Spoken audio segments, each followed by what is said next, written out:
thing? It's the blue thing. No, it's here. No, you it's can on you the can other do it side. there. You can do it there. It's all right, but it has Wi-Fi anyway. It's all right. Oh, okay.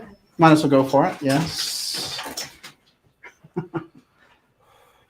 Aha! Here we come. It's all right. There we are. Yes. Okay. Well, it recorded all the good stuff. Joseph, it's great to have you here. Thanks for having me back, Daniel. And welcome to everyone. We are going deep tonight on everything that's going on in relation to emergency powers. And we're going to get a lot of that history going on in relation to how these powers have been seized before. We brought it up recently with continuity of government and COG. And tonight we're getting into the new developments around this COVID situation, which I've been tracking closely. And Joseph, you came up with so many things about this just as it was breaking. That's what's fascinating. And so I wanted to open up with a quote and get into this enabling act, and then we're going to get into Mr. Charles Lieber. So, but it's great to have everyone here. It's a fantastic crowd already. As usual, I'm joined by the lovely Olivia. Hi, everybody. And we had a little bit of a spinning beach ball of death there at the beginning of the show, but we seem to have managed it. So we'll keep rolling. I wanted to start with this quote that I think kind of sets us up for tonight. It's from President Kennedy in 1963, and he says, "Even today, there's little value in opposing the threat of a closed society by imitating its arbitrary restrictions. Even today, there's little value in ensuring the survival of our nation if our traditions do not survive with it." And this is the problem that we're looking at with the hype around this health crisis and all the powers that they attempted to seize. I've seen everyone from Judge Napolitano to Professor Peter Dale Scott just drop their jaw with the amount of rights that have been seized under the guise of this. And now we're starting to see that story fall apart a little bit. As we get into this, Joseph, I wanted to ask you right off the bat, the advent in the modern era of the seizing of emergency powers really goes back to Nazi Germany. Oh yeah. The Reichstag fire. Before I get into that, let me send a shout out to my cousin Marty. Yes. My cousin Marty is in the chat room. He told me he was going to be in the show tonight, so I wanted to say hi to Marty. Marty and I haven't seen each other since we were 9 years old. Wow. And Marty is the oldest son of my uncle Robert Lee Farrell that I've talked about on occasion, that worked for the Smithsonian Institution. And so Marty's in the room. I haven't seen Marty since we were 9 years old. I went out to DC with my grandparents, and we spent time at my Uncle Bob's and saw all the sights. So anyway, hello, Marty. That's great. Wow. But anyway, the Nazis, all the seizing of emergency powers was something that happened. The Nazis purposely set fire to the Reichstag in Berlin, which is the kind of the German Capitol building and their parliamentary building. And as a result of that, Hitler passed what was called the Enabling Act, which allowed him, to seize power by emergency.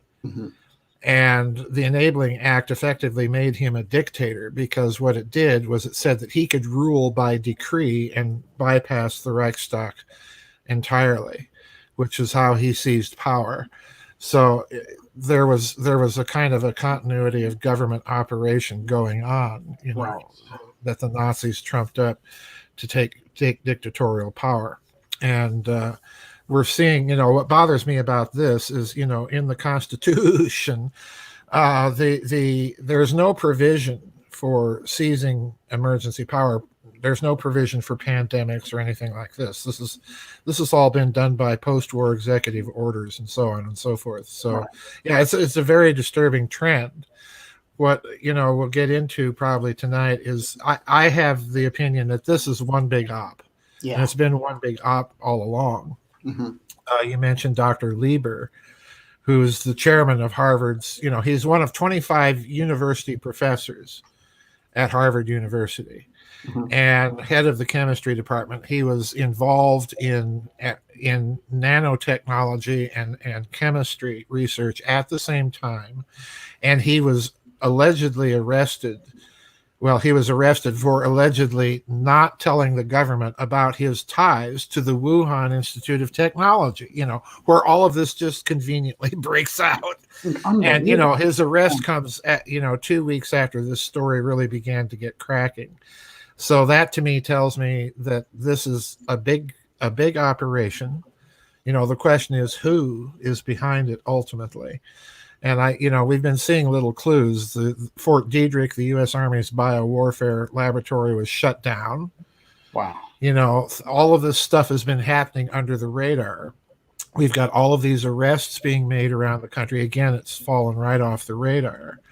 So this to me looks like an op. And I'm not saying, when I say op, Daniel, it's important for people to understand. I'm not saying that this is not a real virus, that there are not really people getting sick from it and really people dying from it. That is happening. But you crunch the numbers of how many people have contracted this thing and then how many people have died from it in terms of the world population, and we're looking at a few thousandths of a percent. But nevertheless, the World Health Organization comes out and calls this a pandemic. Yes. And the interesting thing there is there's a financial aspect to that too, because you have all of these pandemic bonds out there on the market. So people stand to lose money that invested in a certain way if the World Health Organization comes out and says it's a pandemic. Right. So, there's all sorts of wrangles and wrinkles to this thing. Anyway, I didn't mean to get off on all that. No, that's great. That's a great intro because we're so deep in the heart of this. Everyone from people in their 80s to teenagers have never seen anything like this. Right.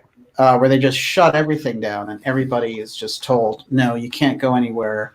And, all these things are happening. Now, what's fascinating to me is the ramping up of this, because they started with it in a certain place. They started to develop the story. And they really ramped it up a week ago Monday with this report from the Imperial College. Yeah. And this is a very interesting report because it was claiming these astronomical death numbers and projecting out and saying, oh, the Black Plague is upon us. And everyone needs to get on their knees and observe the surveillance state protocol. And they just came out before we went live today. Yep. And retracted basically the entire study. Yeah. Leaving in just a little bit of wiggle room of, we projected for 500,000 deaths. Now we think it'll be 20,000 and under. That's a pretty big drop. Right. Because you go from a critical mass situation to something that doesn't even add up to flu numbers at that point. Right. So an extraordinary thing that they did there, because on the heels of that, Johnson locks down the UK, all these governors in the United States, Gavin Newsom calls for martial law in California. I'm sure he was dying to do that anyway. Yeah. But this is interesting, Joseph. The one study, it reminds me very much of CIA activities in the 70s and 80s trying to ramp up the Soviet threat for arms expansion and to create an arms race that wasn't there. And they'd insert this Team B that comes in afterwards and amps everything up and scares the devil out of everybody and gets us into these situations. Yeah. Well, there's no doubt in my mind, if you look at the numbers, that this is the real clue that it's an op. And since we're talking about numbers, there's something else we need to remember. There is not a good histogram or vector of how this disease got started. Number one, we don't really know who patient 0 is or was, as the case may be. We don't know enough about how this thing is transmitted. And it's apparently appearing in places where there has not really been any good contact with China. All right. Number one, that's a huge problem. So, it looks to me, and I did a recent interview with Catherine Fitz where we were talking about this. It looks to me like the coronavirus story is a cover story for a lot of different possibilities. In other words, if we have Dr. Lieber involved at some point in this story, as he clearly appears to be, then there's a component of this that people are not looking at adequately, and that's the electromagnetic 5G connection. All right. In other words, we could be looking at a case of a biowarfare scenario, right, where the disease is present in a population and then activated by creating an electromagnetic environment that ratchets up the effect of the disease. So that's one possibility. And to illustrate that point, we look at northern Italy, which has now surpassed China in terms of deaths. Well, what do you have in northern Italy? Well, you have the 5G rollout, you know, Turin, Milan, all those big northern Italian cities. And the other thing we find in northern Italy is a heavy Chinese population. So those two things indicate to me that this may be a story that they're using. They're talking about coronavirus when in fact the vectors of the disease may be several things that they're simply calling coronavirus for convenience and clamping down on the pressure. In other words, it's a distraction story. Look over here while we do something over here. Right. Well, you make the great point, which is that this is kind of fascinating too, because I haven't really seen enough on this, which is the idea that the kind of EMF side of this could be amping up the illness, and that would account for the differences in numbers in all these different places. Well, remember, Daniel, this is something I've pointed out in other interviews.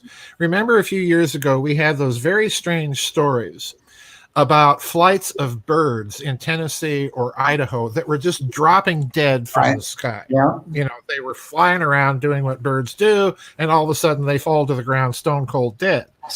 And at the time, we were told, and I even blogged about these stories, we were told that, well, this was sudden onset bird flu. Okay.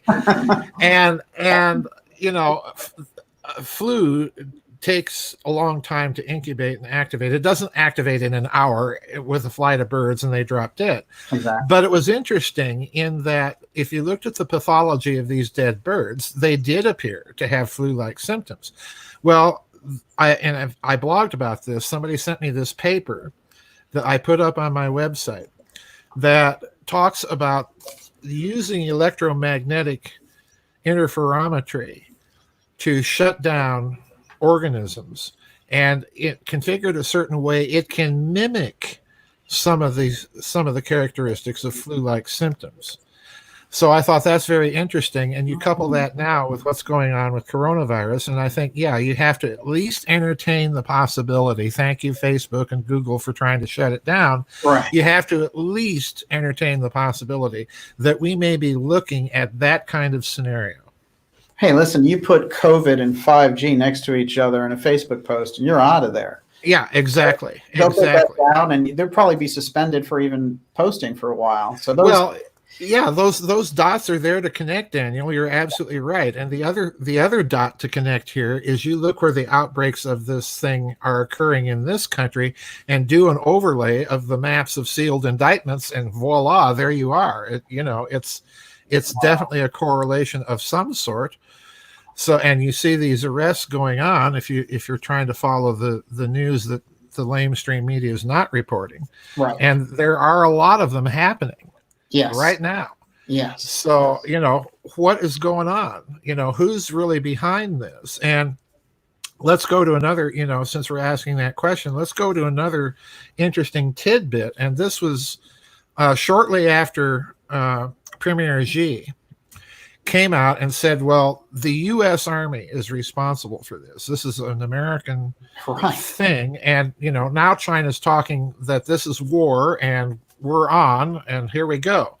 Well, interestingly enough, a few days ago, President Trump gave that very typical for Trump, unusual press conference where he's saying, well, do we know where this came from? He says, yes, we know where it came from. President Xi knows. I know. I think he even mentioned Mr. Putin. Mr. Putin knows. What a strange triad, you know, to invoke in the middle of all of this. that little indicator to me is an indicator. Yeah, everybody knows it's an op. The real question is, whose is it? Yes. Whose is it? Yes. Right. Absolutely. Well, it's extraordinary for the Chinese to come out and say something like that. Yeah. You watch politics internationally and geopolitics all the time. Mm-hmm. Those types of statements are incredibly inflammatory, and you don't. Yeah. And this happens also right at the time, that we've got all these trade negotiations going on with China. Yes. And I'm thinking that, okay, if we're in the middle of all these trade negotiations, this is a convenient way to put all of those on hold. Right. Right. So to me, if we're looking to the question of who's behind it, and then we look at the question of motivation, this is where it gets very interesting, because I don't think, there's three possibilities here. The Chinese themselves are behind it. The United States is behind it, or my favorite choice is Mr. Globaloney is behind it. Yes. And this is a way to accomplish several objectives at the same time: to put Chinese Silk Road projects on hold, to isolate China diplomatically, which it appears has been successful, because, as you say, this is very inflammatory for China to talk like this. So in other words, they're reacting now to that isolation. So I think that was one objective. I think President Trump, definitely, his administration was another objective.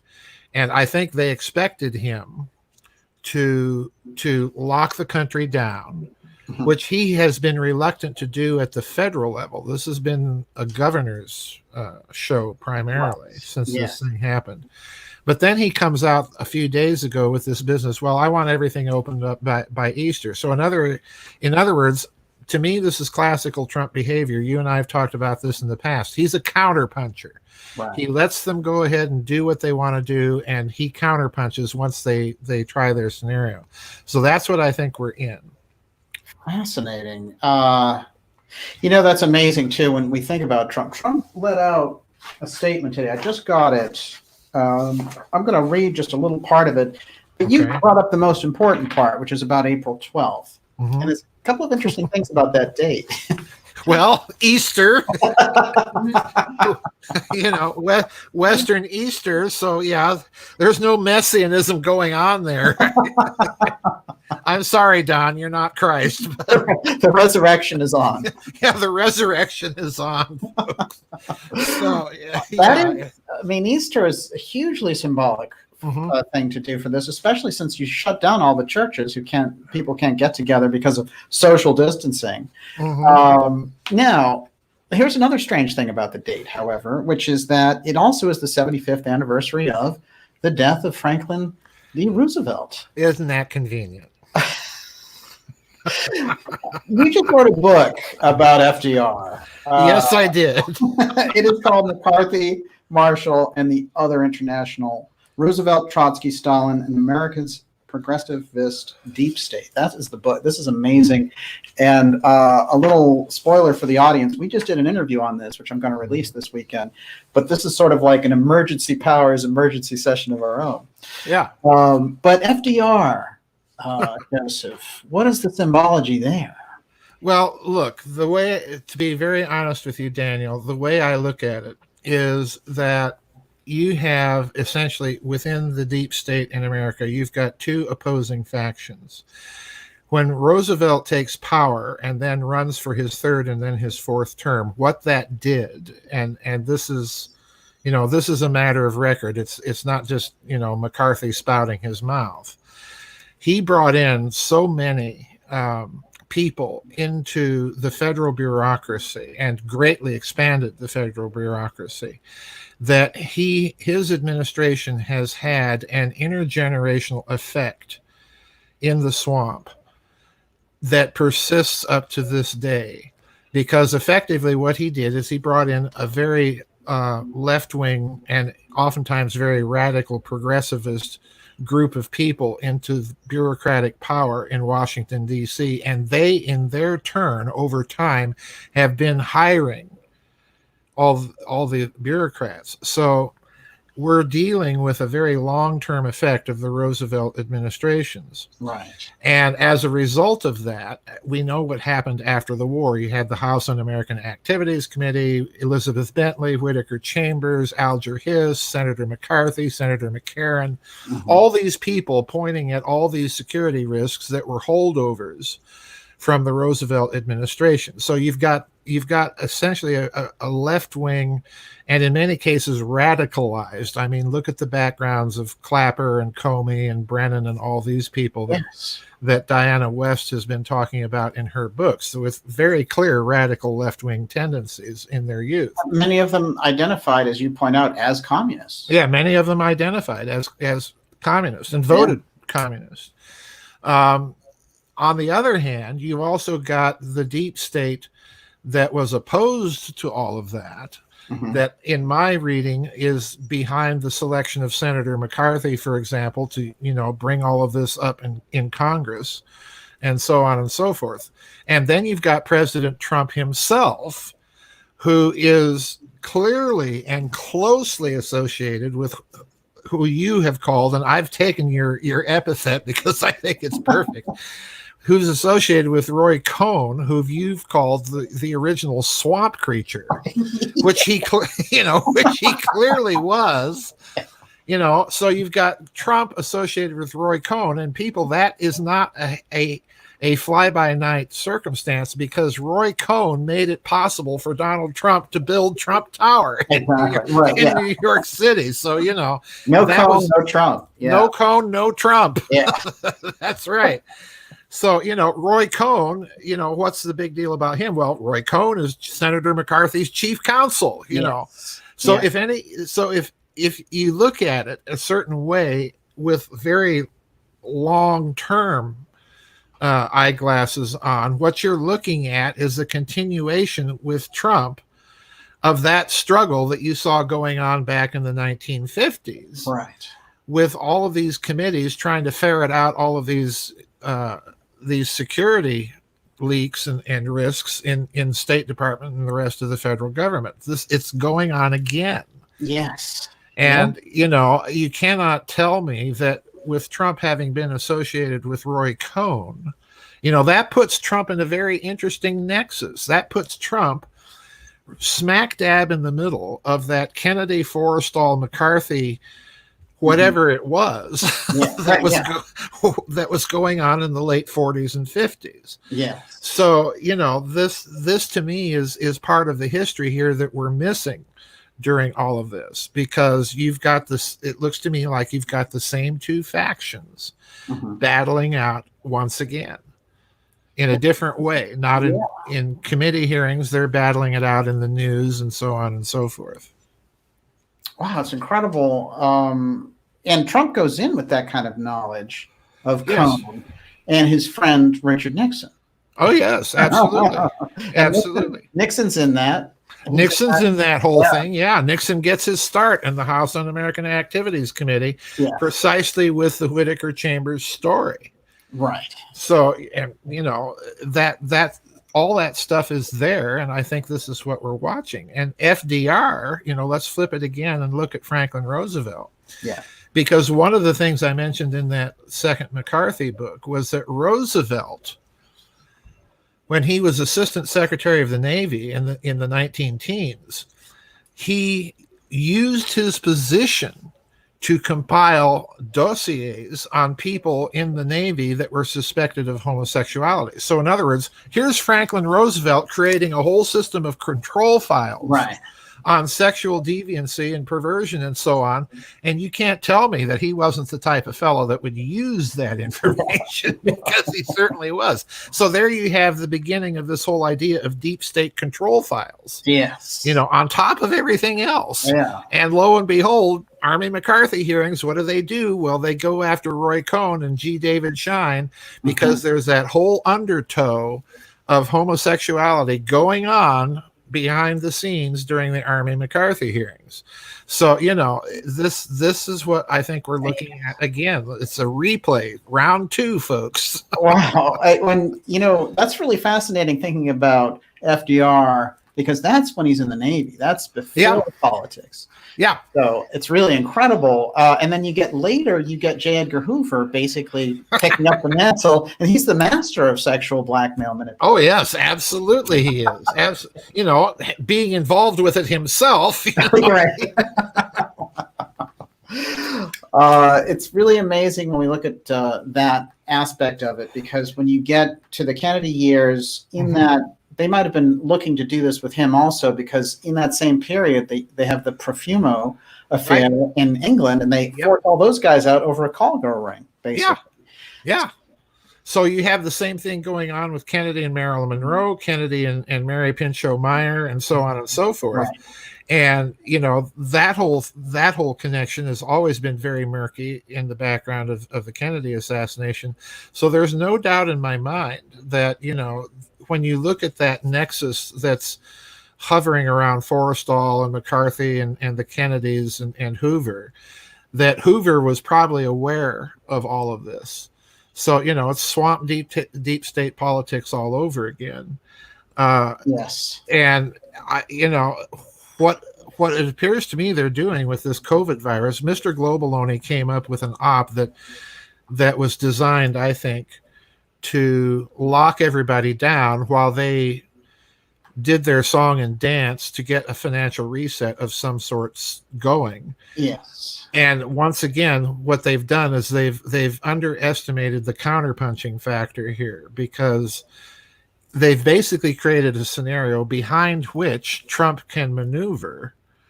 And, this business with opening the country up on Easter, there's no symbolism there. And on Franklin Roosevelt's anniversary of the death, how do we interpret that? Is that to be interpreted that Trump is going to resurrect the whole New Deal philosophy of Franklin Roosevelt, or are we to interpret it as that is all dead and gone, America's back? Is it, is it that kind, is it that kind of, who knows? It's 6 of one, half dozen of the other at this point. You make a good point, which is the New Deal, because Trump has identified the date with his reopening the country. So, exploring it and plugging it in makes a lot of sense to me. FDR's New Deal radically changed everything. Oh, yes. Down memory lane. That's where you get the safety net. That's where you get Social Security. That's where you get all those things, and set up everything from Medicare that came later.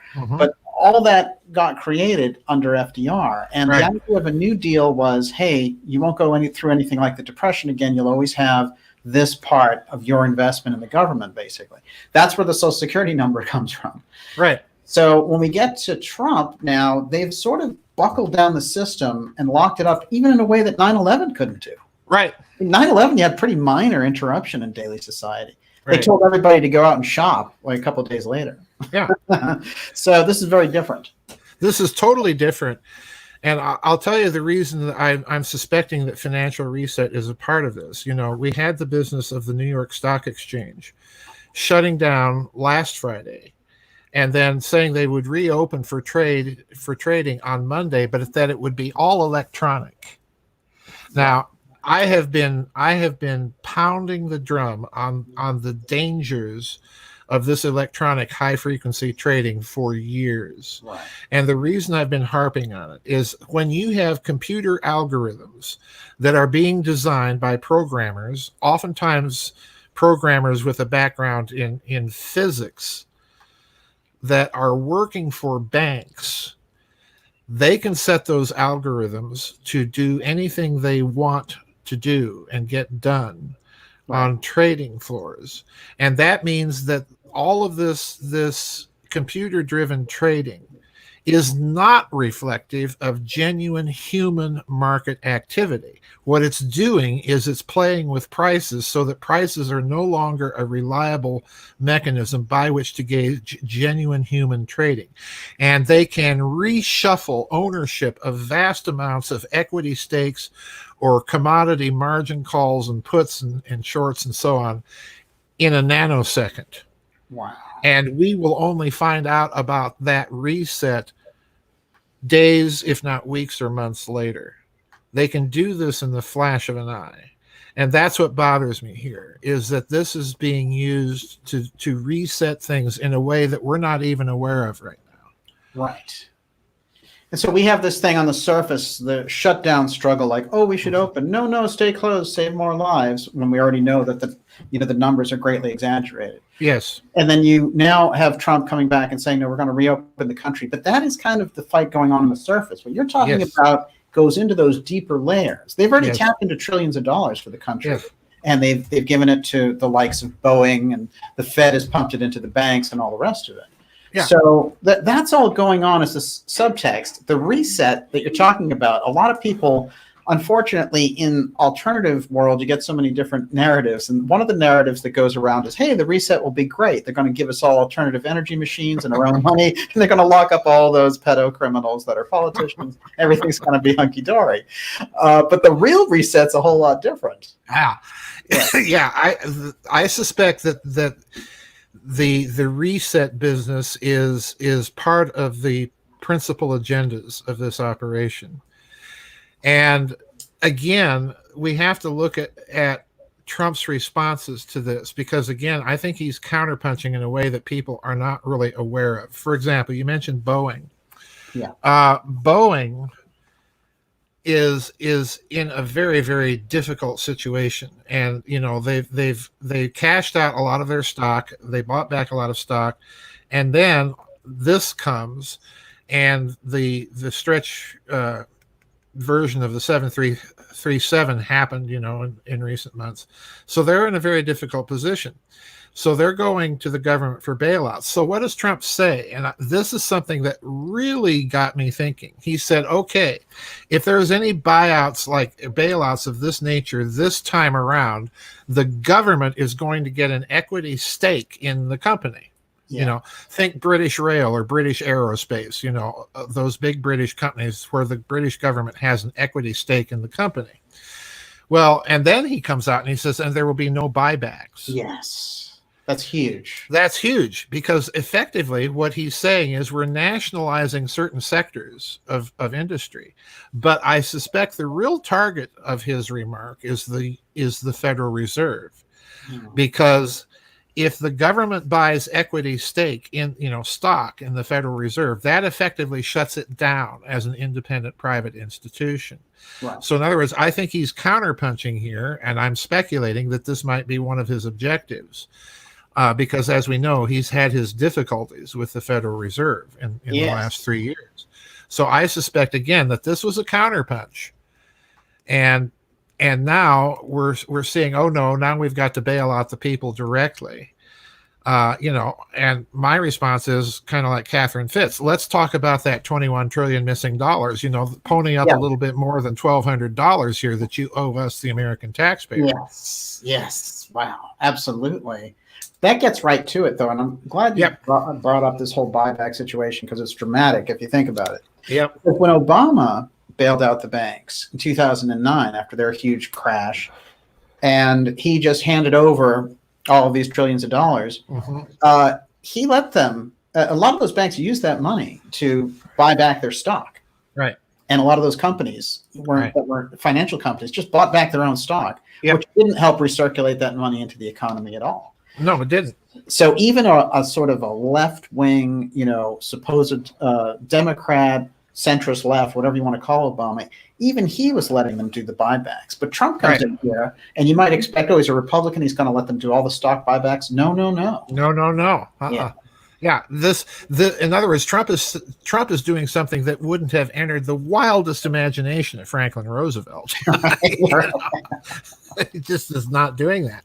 So what's going on here? I don't know. I suspect that in terms of the buyback, that this is part of his thinking about trying to get things reshored. Because the other thing that I've been harping on for a decade, I was talking about reshoring 10 years ago, and that Mr. Globaloney was going to have to do it simply to maintain his power base, because the grand experiment in Globalonianism was not working. Right. So I suspect that he is thinking that buyback is a way to implement policy, and this is an important point for people to understand, for the federal government to implement policy without having to hash it out in Congress, because if the federal government has an equity stake and the executive sets the policy, that means that you have a direct channel to set corporate policy. Right. And that means we're moving this or that back here. And to me, it's very interesting that the timing of his buyback announcement came right approximately at the same time, Daniel, that you began to hear people talking in the major media that we need to reshore pharma to this country. We cannot be beholden to China for our antibiotics and our pharmaceuticals. Yeah. So there's something else going on here behind all of this. And if he's a part of this operation, then he's playing the script. If he's counterpunching, which I suspect he is, he's counterpunching in a way that nobody expected him to do. Yes. Well, especially not when it looked like he was going along in those. Right. I mean, he made light of the virus in a few comments in the beginning, but then he was right there and he said, oh yeah, this might go to July. And he was going along with it all the way through. Mm-hmm. Somewhere along the line, he got wise, mm-hmm. which I thought, and he changed his tone. Right. Yeah. I thought that was fascinating. Well, he's changed his tone on the timing of this. Yeah. And again, you know, from a purely economic point of view, I think he's correct. You can't keep the country locked down forever. Otherwise, you're just going to destroy the economy. And that doesn't benefit anybody. It doesn't benefit Mr. Global only. You know, it doesn't benefit small businessmen. It doesn't benefit anybody. So I think his change of tune on timing is very significant. But then why Easter? You know, it's almost as if this was in his orange head from the very beginning. You know, I'll play along, and then we're just going to change the timetable, and that would be typical Trump. You know, he's a counterpuncher, mm-hmm. and this is the way I think people have to start reading him. He waits for the opposition to take their best shot, and then counterpunches. And he's been playing the media this way too. You know, I've made the remark with you before that the way he handles the media is he treats them like a bunch of puppies. Right. He throws a ball and the puppies go chase the ball, and then he does something over here. And by the time they bring the ball back, it's done. You know? Right, yeah. He's figured out how to get those things done under tremendous opposition. One of the interesting things, I'll bring this up here, which is that we know that Professor Scott created this term, the deep state. Yes. And you and I have gone into, and for the election of 2016, went into deep aspects of how Trump's deep state support comes from that kind of mafia side. Mm-hmm. And what's interesting, though, as we look at him, is that Professor Scott identified one group in the deep state that was very active in the 50s and early 60s. And it was that's where the America First aspects come from. But he identified it as American manufacturers. Mm-hmm. And it's very interesting because this whole operation could bring dramatic manufacturing back to the United States. Yes. Because of the not trusting China with drugs, with all kinds of different things that we rely on them so heavily for. Mm-hmm. Yeah, I think this is part of the reset. Yes. In other words, you can't think in terms of just, they want to move everybody to digital currency. I don't frankly think that'll work anyway. Right.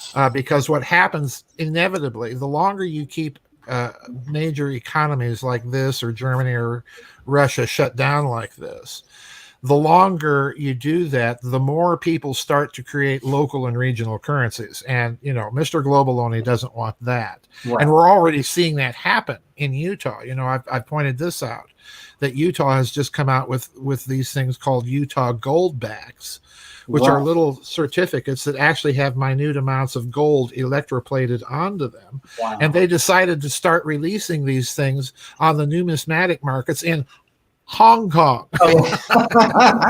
Where they're already going back to work. Yeah, where they're already going back to work, incidentally, So, and again, that's a very clever thing to do. It keeps Hong Kong and all of those markets out of the hands of the Communist Party of mainland China.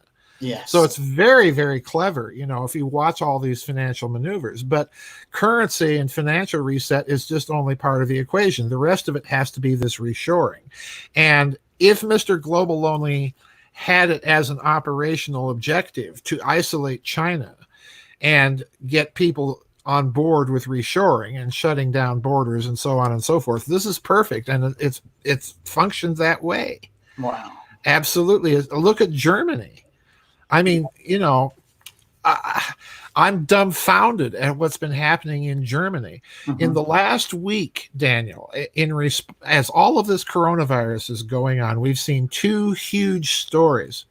Number one, the German Constitutional Court struck down the Unified European Patent Court as being unconstitutional. Yes. Okay, I mean, folks, that's huge. Yeah. And the timing of it's interesting. They had 10 years to bring a case to the German Constitutional Court. Why now? Wow. Yeah. And then the second thing that happened was that in Germany, there's a state-owned bank called the Kreditanstalt für Wiederaufbau, which means the Bank for Reconstruction.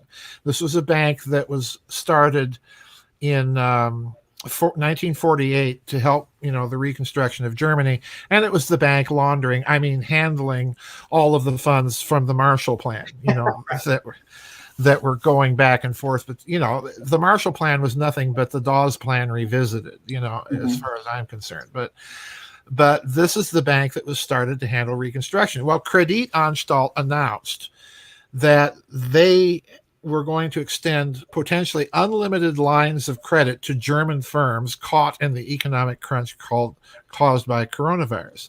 And I'm thinking, number one, they've got the liquidity to do that. Yes. Think a lot of missing money maybe here. And number two, the Germans bypassed the European Central Bank and the German Central Bank, the Bundesbank, and went directly to this old World War II reconstruction bank to do this. In other words, the Germans just went like that to the EU. Yes. Which I find, as all of this other stuff is going on, all of a sudden we have a big, huge unilateral financial credit move. Right. On the part of a German state-owned bank. Amazing. Yeah, and and they haven't used it like that since World War. No. Yeah. No. So we're talking about the end of World War II was 1945, right. And you've got those years of Reconstruction, the Marshall Plan, and all that, all the money and the bailouts and everything else to reconstruct the country after the intense bombing that it took. Yeah, and so you have them now going back and using that bank to do it. Incredible. Yeah, it's a completely unilateral move. There was not Shiloh. Thank you, Shiloh. Shiloh. Yeah. Shiloh.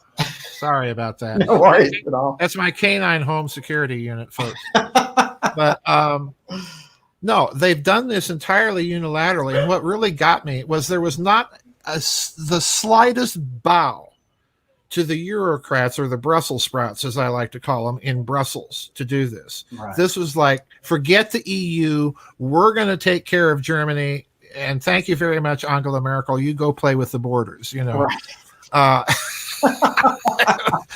So this coronavirus, this is the important thing to take away from this story. This coronavirus is not just a financial reset. It's not just a manufacturing reset. It's resetting geopolitics right before our eyes in huge ways. Yeah. Huge ways. I mean, if you're a small country, let's call it small country Stan in the middle of Central Asia, is small country Stan now going to want to do business with China in the Silk Road? Wow, no, not at all. No. You might drop dead if you do. So this is also, to my mind, fracturing that BRICS organization, the Shanghai Accords organization, and it's forcing Russia make a choice between Europe or China. So what did Putin do? Well, he sends eight, count them, 8 medical brigades of the Russian army to northern Italy. Italy, yes. That's a first. I mean, that's a huge amount of aid commitment.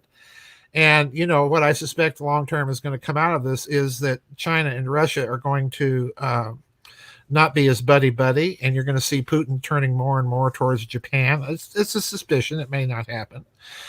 But, the way that China's reacting to this in Xi's calls that, well, this is an act of war and we're going to respond in kind, and so on and so forth. And if you're Russia, that means, well, we're going to respond unilaterally.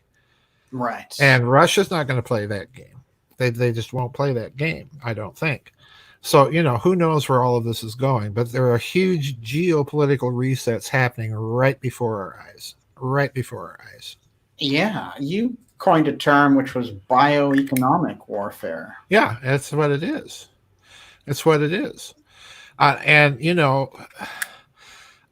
what I meant by that, Daniel, was to kind of get people used to the idea that this is a beta test. Mm-hmm. Excuse me. I think we're going to see more stories like this. Yes. Yeah, absolutely. Wow, incredible. Everyone, you're watching the Dark Journalist Show. We're here with Dr.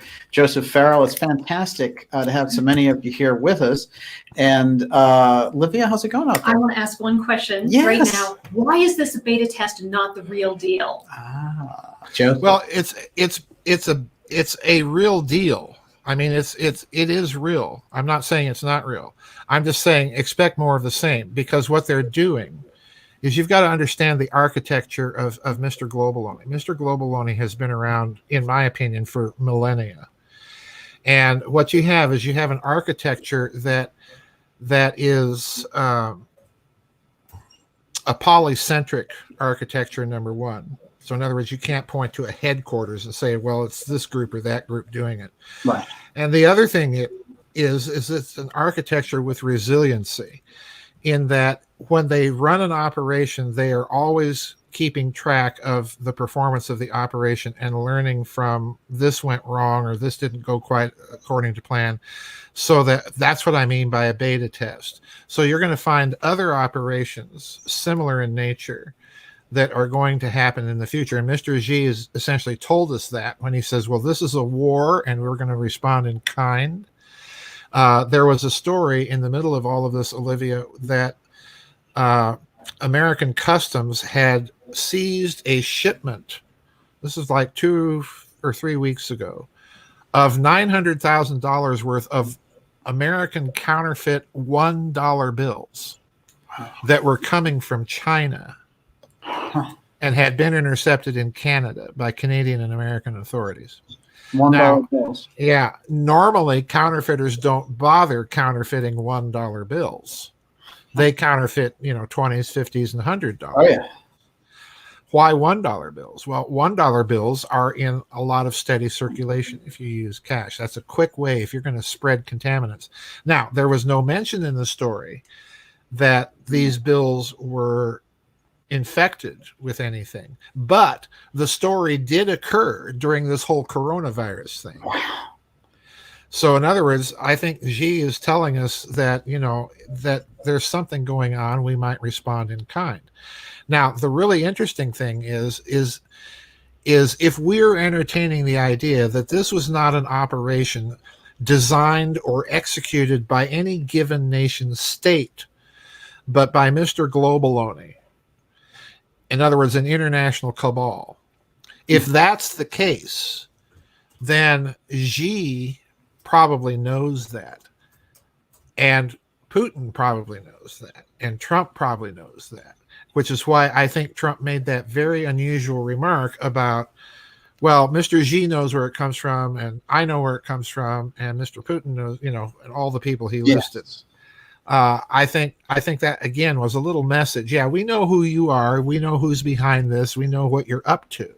Mm-hmm. So, China probably knows and is just, picking, using it as crisis of opportunity, to go after its major adversary, which is, of course, the United States. Fascinating. And do you think China is in favor or not in favor of a digital currency? Does that come into play at all? I think in the long term, they would probably be in favor of it, which is why they're trying to build out their social networks and 5G in China. Mm-hmm. But this is the problem that Mr. Globaloney always has with this stuff. The Chinese themselves, like their gold, and they like their media of exchange. Mm-hmm. So getting it to function in that kind of culture is a different story. Right. And this is the problem they're facing really all over the world. You have old curmudgeons like me. I like my cash, Right. And I like to deal in cash. So this is the problem that they're facing. And again, like I say, anytime you try and impose that kind of system, there's always a reaction of local or regional currencies. Go back to Andy Jackson and the battle with the Bank of the United States, back in the 1820s, 30s, and 40s. Yes. You had all sorts of local currencies taking place in this country. So I wouldn't be surprised that you're going to see something like that as a reaction. We're already seeing it out of Utah. We're already seeing it with the Texas State Bullion Depository. Right. So, they'll take us back to Dixie dollars. Dixie dollars. Your local bank may print up banknotes. Yes. Who knows? There's nothing in the law that says they can't do this. So it looks good on paper to say, hey, we'll jump everybody over to this digital currency system and we'll control it. But all these people on the ground, they're not going. Right. Yeah. Right. Well, the other problem with digital currency, Daniel, is a very simple one. It's called electromagnetic pulse. Yes. You get one good EMP going and it's all over. Bang! It's all over. Those records are gone. So Catherine says that cyber systems are simply not secure. They're not. Right. So are you gonna turn your currency, which is already a black box, thank you Federal Reserve, and thank you FASB 56, are you going to turn over all currency transactions to a digital black box, which the bankers themselves, quote unquote, control? Right. No, I'm pulling my money out of that bank. But that's good for them because they're so easy to look at it and say, hey, we can cause a real scare there. We can have our own emergency there and seize emergency powers and the cyber attack. That's right? Yeah. Well, just here's another word while you're contemplating digital currencies, folks: rehypothecation. Yeah, right. They can create massive amounts of liquidity in that system with the push of a button. They can hyperinflate, they can deflate with the push of a button. You want to turn that kind of control over to a bunch of crooks, as the last few years of the 21st century and now the first couple of decades of this one have shown them to be. I don't. Yeah. I don't. Yeah, absolutely. The money part has to be addressed in all this. Oh yeah. Before I jump to Bill Gates.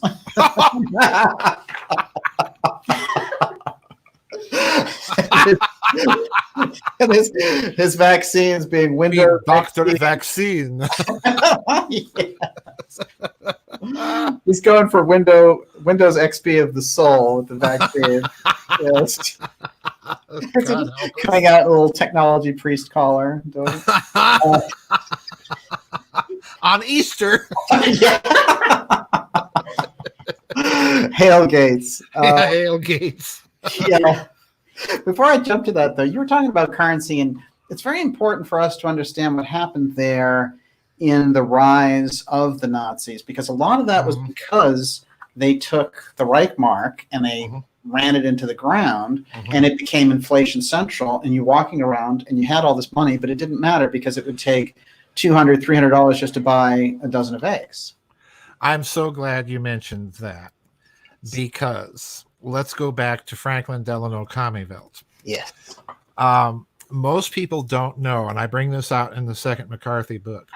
Franklin Delano Roosevelt had started a company along with other American, Canadian, and German note the German part, investors, to speculate specifically in German Reichsmarks and German manufacturing. And one of the people on the board of his company, this is in the early 1920s, that should tell you something, folks, was a fellow by the name of Wilhelm Kuno, C-U-N-O, who was, incidentally, also the Chancellor of Germany. All right.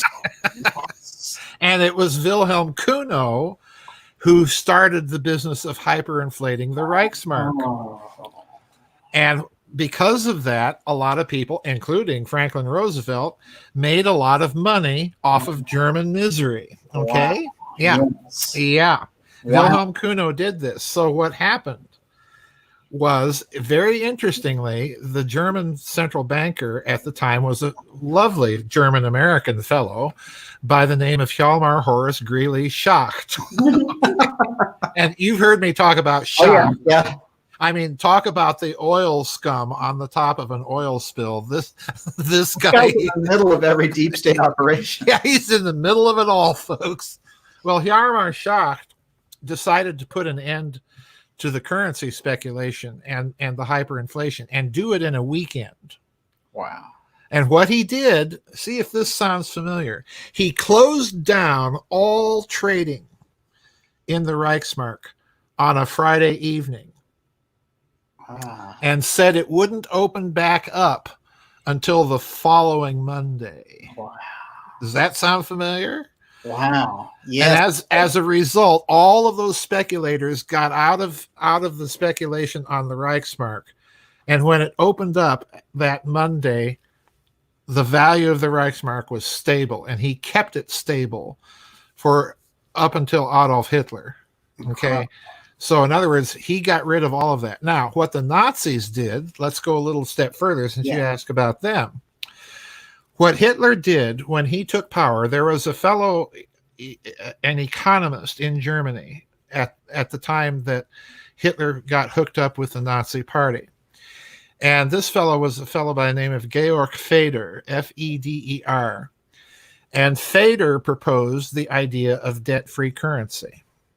Let's just get rid of this whole idea of monetized debt as money. Mm-hmm. Now, we have not in America experienced the idea. I as a kid remember spending silver certificates, United States notes, and Federal Reserve notes. Okay.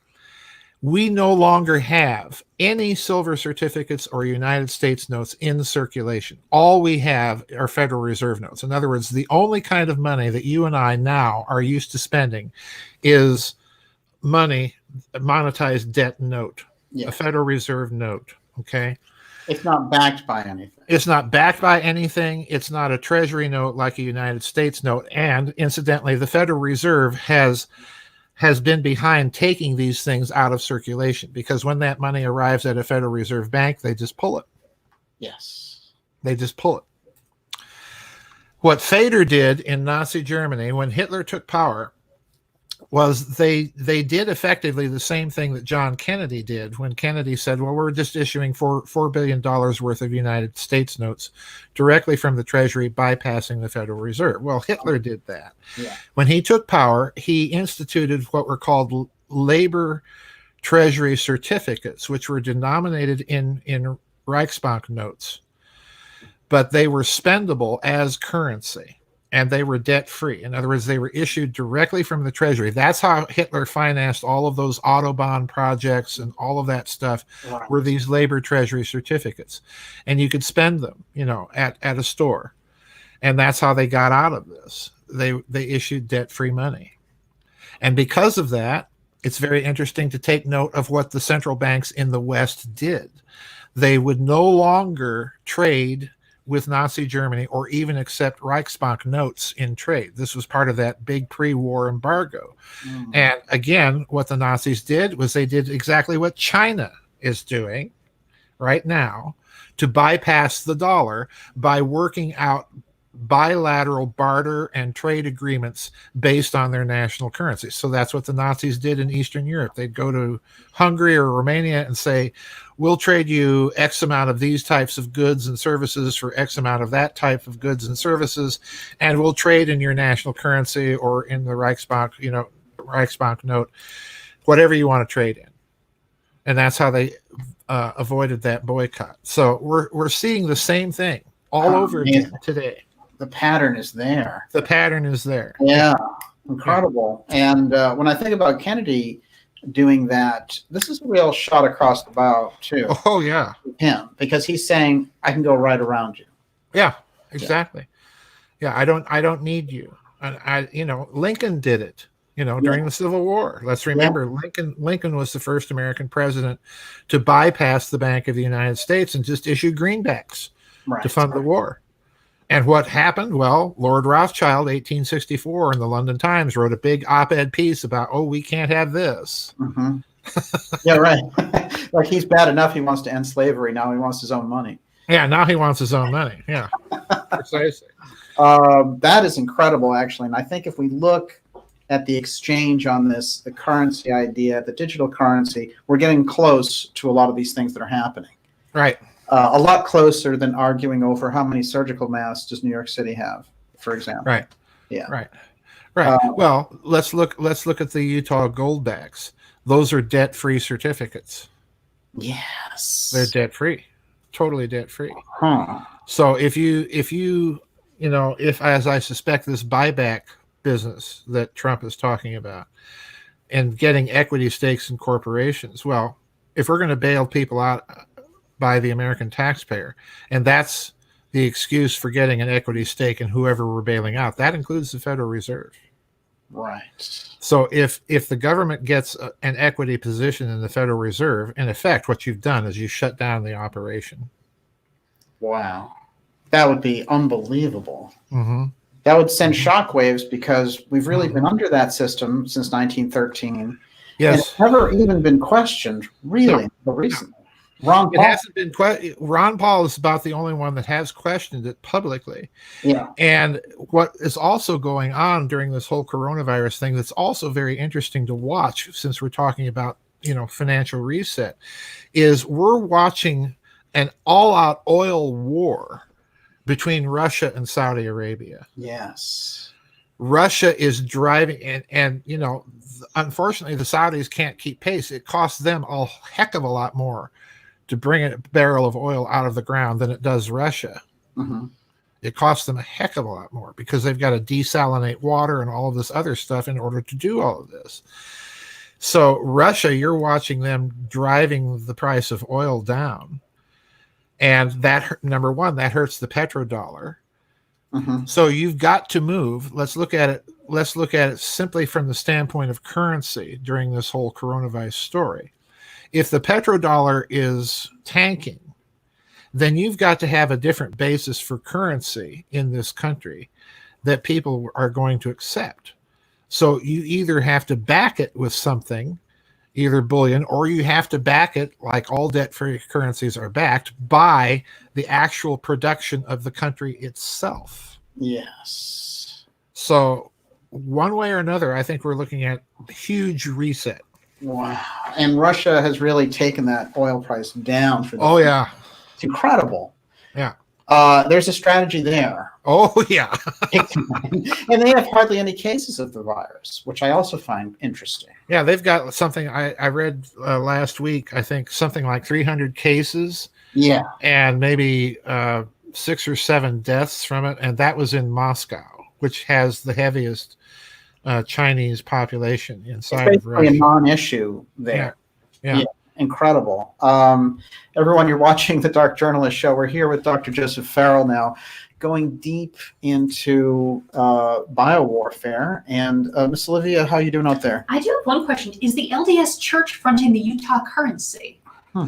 My suspicion is it's got some hand in it, yes. Mm-hmm. You can't, you can't do anything in Utah without the LDS being involved in some form or fashion.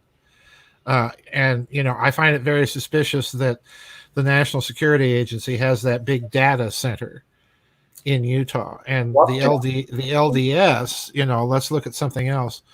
The Latter-day Saints have their big ancestral bloodline DNA research center in Utah.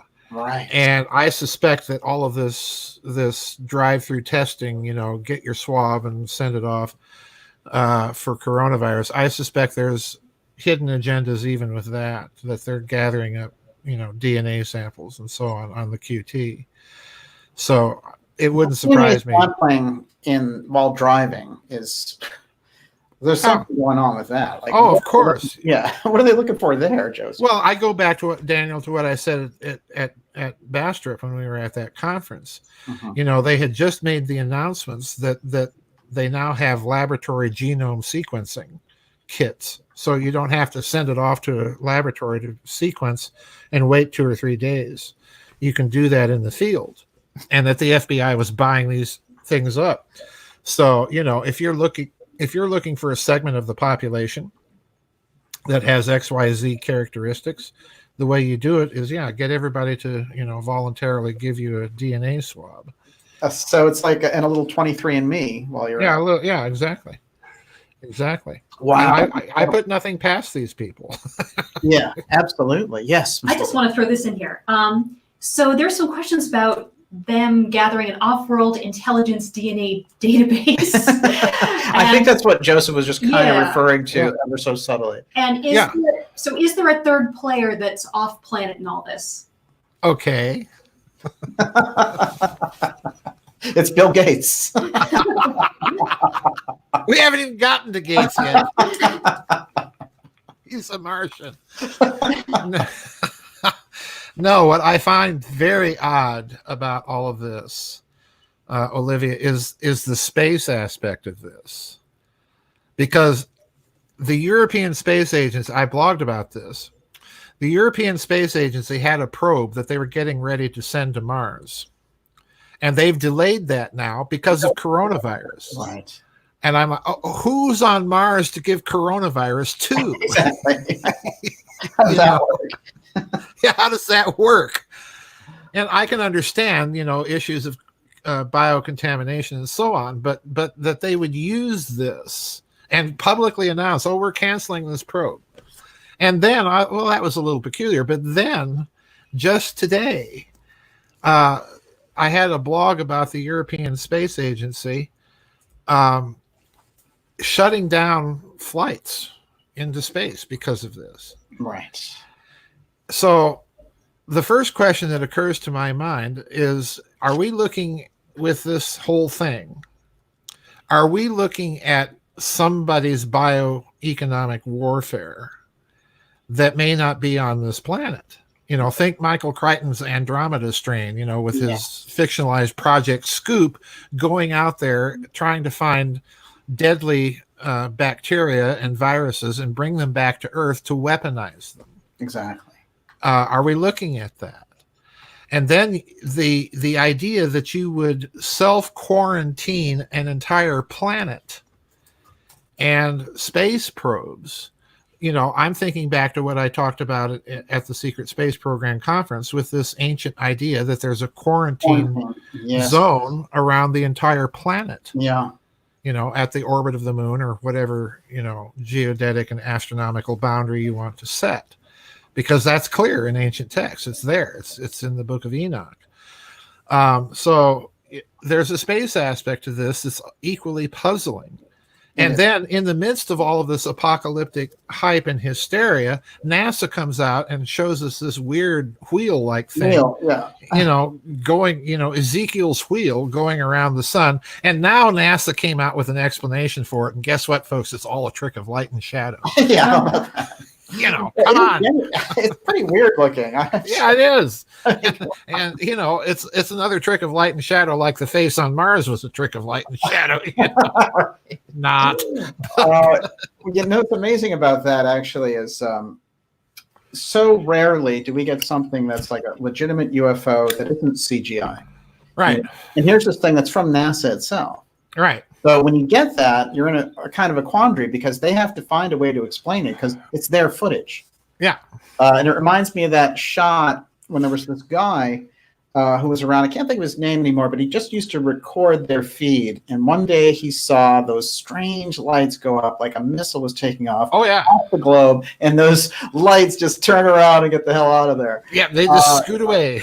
Yeah, that's STS-48, that particular NASA video. Yes. And, I've seen that. Richard did a whole presentation on it. Richard Hoagland did a whole presentation on that. And those aren't little dots of ice crystals, like NASA was trying to sell everybody. Yeah. ice crystals don't make right angle turns nor accelerate away from you.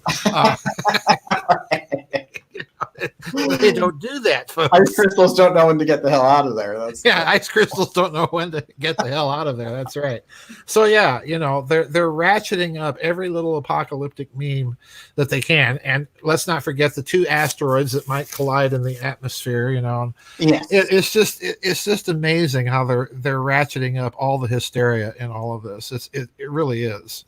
Oh, I remember when the TTSA was coming out with their alien threat this, alien threat that, and I was going down their whole executive board, and this guy was a virologist, this guy was a biologist, this guy was a doctor of medicine. It was all very unusual board for this, and I was like, I wonder if they were supposed to have something like an op like this, but somewhere along the line they looked at it and said, we can't use those guys.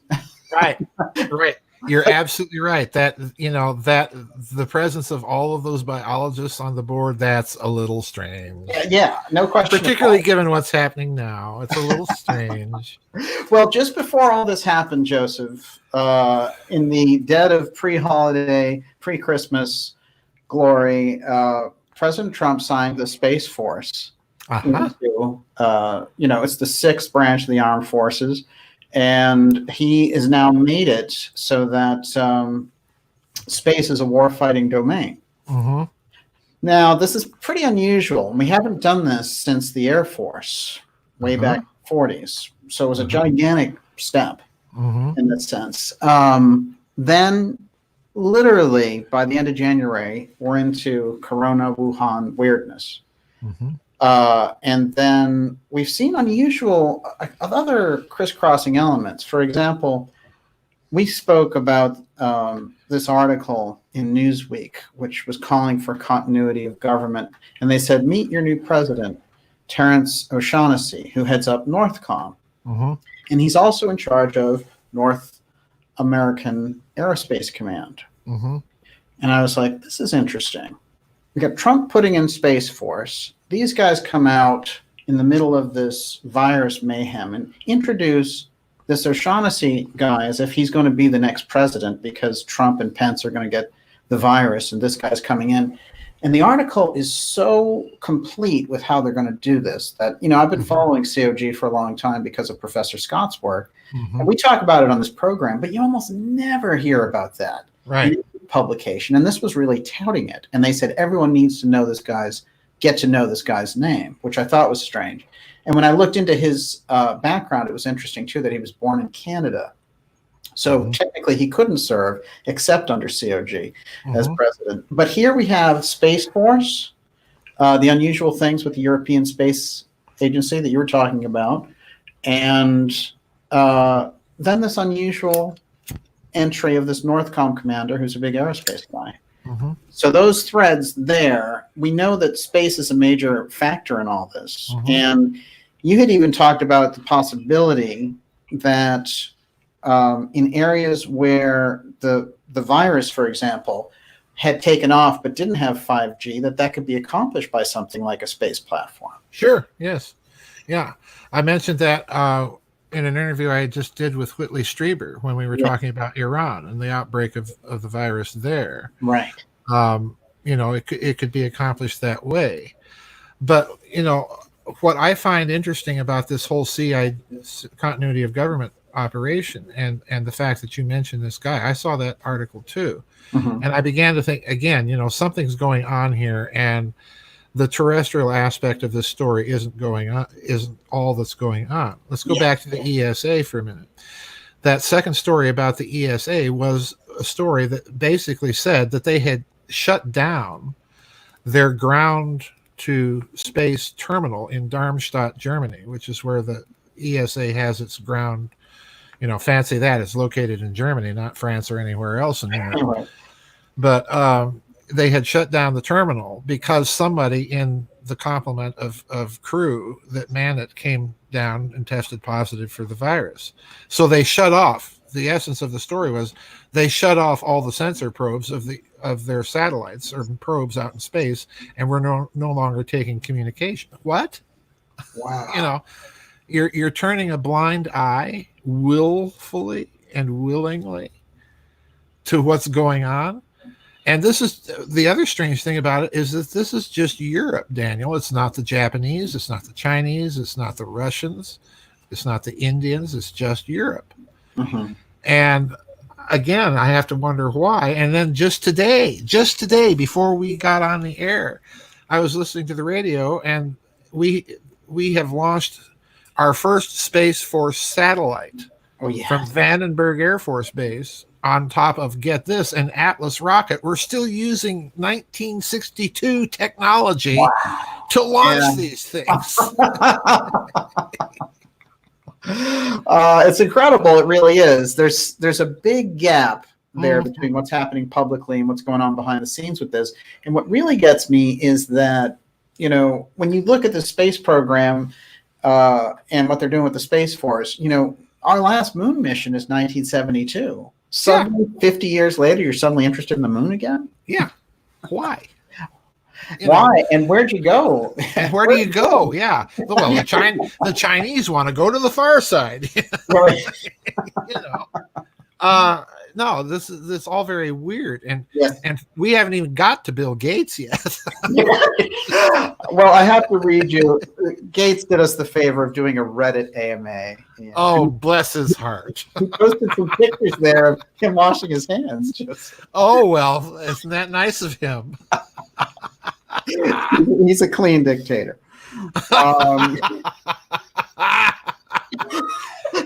He's like Dolph. He doesn't want to be around any of those nasty germs.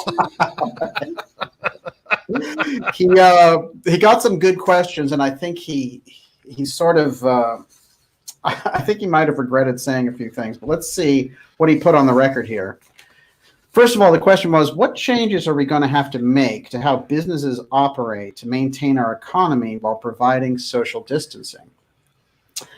And he says, well, the question of which businesses should keep going is tricky. Certainly food supply and the health system. We still need water. Oh, thanks. Thanks, Bill. Thanks for the water.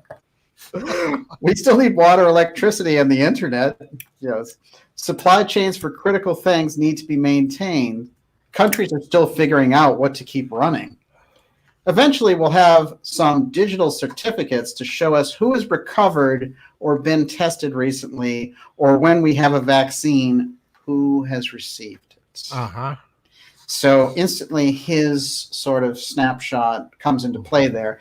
And we know that something that he and his foundation were working on was this digital tattoo, which shows up under the skin and, you know, lets a healthcare provider have this kind of bubble out chart from all this electronic information when they scan over you and say, oh yeah, this guy's had so many health things that have happened to him. He's done so many procedures. Okay. Then they mention here the Imperial College question, which is, you know, Imperial College had sort of exploded all these numbers. But anyway, they're going with those numbers and they're like, oh, are 11 million Americans going to die? And all the ridiculously from that, which the college took back today, as I said. And that's just the headline there to prove it. Imperial College scientist who predicted 500K coronavirus deaths in the UK revises it to 20K or fewer. Yeah, we're going down an order of magnitude here, so it's nothing to worry about. Straight through the floor. Yeah. If that was a stock, you'd be broke, basically. Yeah, right.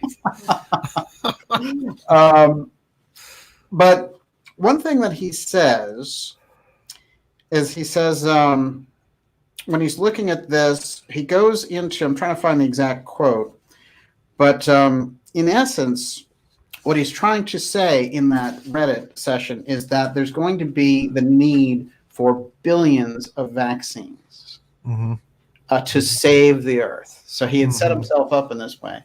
This tattoo and his public sparring with Trump about when the country should reopen, I thought was very interesting because he's setting himself up as the counterpoint. You know, it should be like, I guess Joe Biden should be out there saying, Trump, oh, God help us. But they don't have the ability to kind of hold him up long enough to say. Unbelievable. So what are they doing with the camera's over there, Joe. Look into the camera. Don't walk away now. Come back. No, don't walk away. Don't lose your temper. It's okay.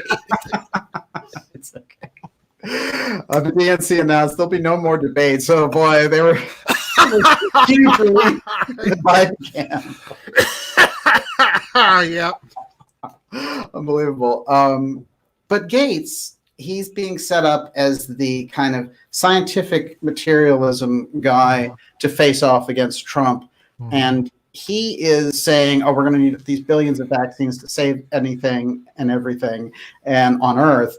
And also he's saying you should shut down the country for 18 months. Oh, jeez. I can afford it. Good old Gates. Yeah, good old Gates. Really looking out for the people there, Bill. But, no, Gates. Yeah, I agree with you. He's being set up as the counter puncher. Yes. But what I find very unusual, and I'm sure this is what you had in mind, is he resigns all of a sudden from Microsoft, and this is after the government says, well, we're relooking at that Jedi contract and the award to Microsoft only. Yes. That to me is very suspicious. In other words, somewhere, the way I'm reading it, somewhere along the line, as the Trump administration and all of his own deep state faction people were looking at all of this, they connected Gates to what's going on. And no doubt, Exercise 201 last year had something to do with it, which he sponsored. Yes. There's no doubt in my mind that he's in their crosshairs and that they're in his. But he resigns all of a sudden from Microsoft, and then also, which I found very interesting, resigned his position in Berkshire Hathaway. Right. And, that connection of Gates to Buffett is very odd and disturbing to me. Yes. But that he would resign both positions. We've watched all of these CEOs resigning, and you have to wonder just what the heck is going on here. Yes. This is all over the world, and the most recent one being Gates himself. The Hathaway connection bothers me because there again you have this weird 9/11 connection, because Warren Buffett was with other people, including Brett Scowcroft at Offutt Air Force Base on the day of 9/11. And like Webster Tarpley put it in his book on 9/11, was that a little committee of public safety and waiting, a bunch of little Robespierres and Dantons and so on? Yeah. And is that the reason that Bush the stupid, as I like to call him, had to fly from Florida to Barksdale to Offutt to reassert personal presidential control over America's nuclear forces? Yes. So Buffett, that association of Bates and Buffett bothers me for this precise reason. There's a little nexus there that we don't know what's going on, but I suspect that Gates is resigning under some sort of pressure. I have to be honest with you. Yeah. I do think there was some sort of pressure that he either got wind of that was coming his direction, or that was made known to him. There's no two ways about this. And the reason I'm saying that is that the other part of the deep state faction that I think is behind Trump somehow, in some way, is the National Security Agency and all of the signals intelligence people. Right. Because that connection began before the election, when Trump was debriefed by Admiral Rogers or whoever it was at the time that debriefed him. Right.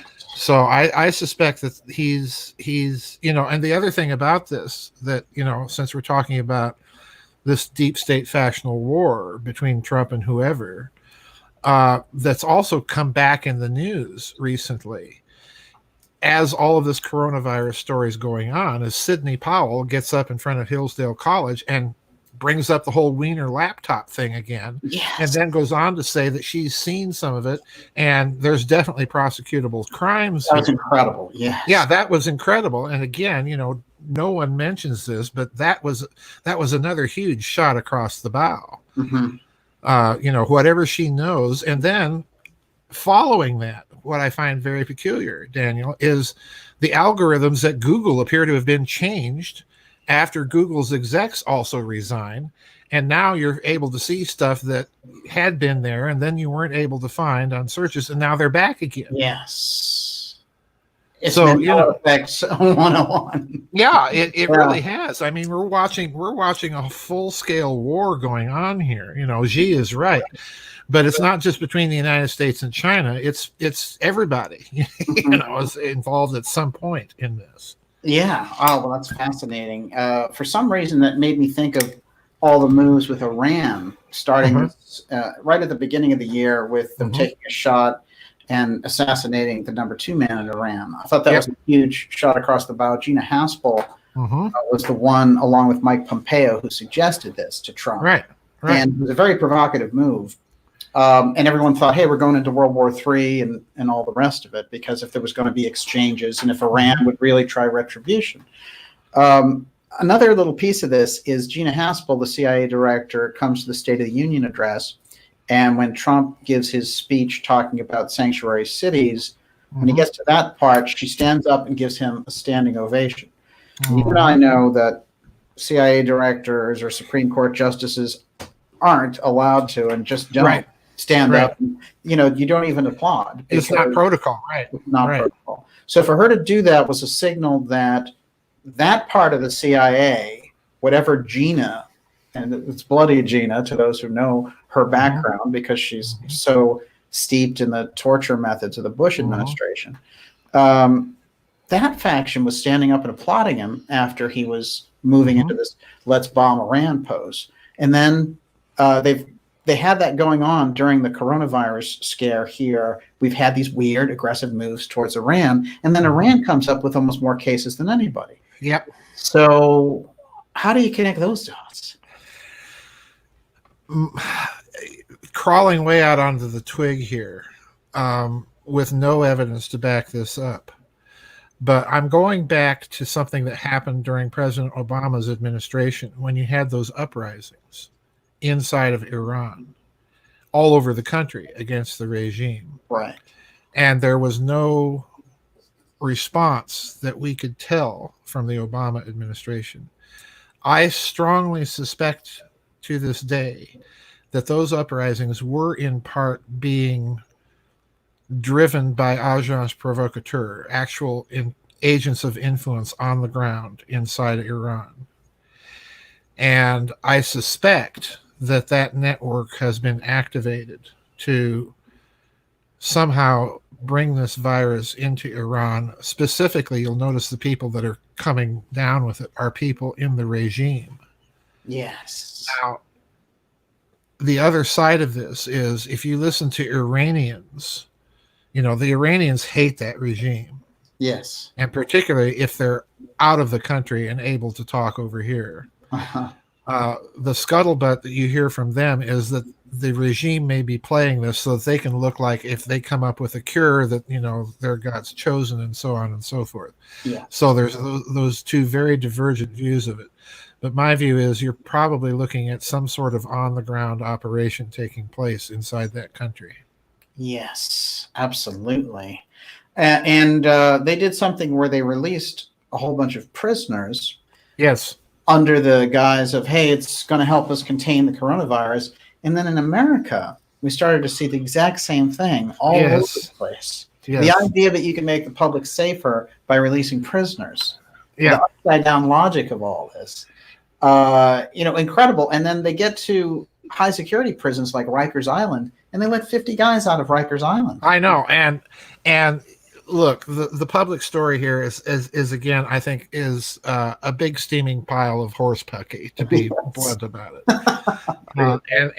And the reason I'm thinking this is the other business that during one of President Trump's press conferences, they were mentioning turning these cruise liners into hospital ships, and parking them in the docks in New York or San Diego or whatever. Yeah. And I'm thinking, oh, come on, do you take us for fools? Because hospital ships are a nice way to get a bunch of people arrested, put them on the ship, and haul them down to Gitmo. Right. Right. And let's not forget those stories that appeared years ago, just after Trump took office, that they were expanding the facilities there. Why we're not told. Right. there's all that QAnon speculation baloney going on out there, but they did mention that very early on. Right. So, I'm looking at this and saying, no, they are clearing the beds because they're expecting some sort of influx. Now, if it's an influx of sick people, then it fits the narrative. Yeah. But why would you round up sick people and put them in prisons? So that doesn't make sense. That dog don't hunt. Yeah. So there's something else going on here, and they need the space. Amazing. It's a very interesting puzzle. Yeah, it is. It's a puzzle. But again, I go back to what I mentioned earlier when we started, Daniel. You look at the map of outbreaks in America and where they're located, and they're following the concentration of all of those, over 50,000, I think, sealed indictments now. Yeah. So I'm wondering, what the heck is going on here? Is this a cover story for rounding up a bunch of people on their hit list? You know? And again, back to Hitler. Well, that is the Night of the Long Knives. That's the Night of the Long Knives. Exactly. Yeah. Exactly. They take power, they get the Enabling Act, and then, let's clean out all of the, people we don't like in the Nazi Party. Which they did. And incidentally, just for everybody's knowledge about that little episode, Rudolph Hess had a huge hand in that.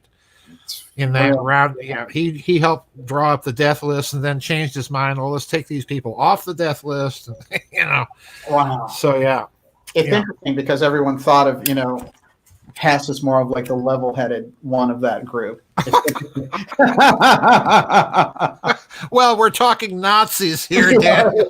Compassionate Nazi. The compassionate Nazi. I mean, come on. We got a few of those in the Trump administration. Level-headed Nazi. We had Mike Pompeo. Speaking of Nazi.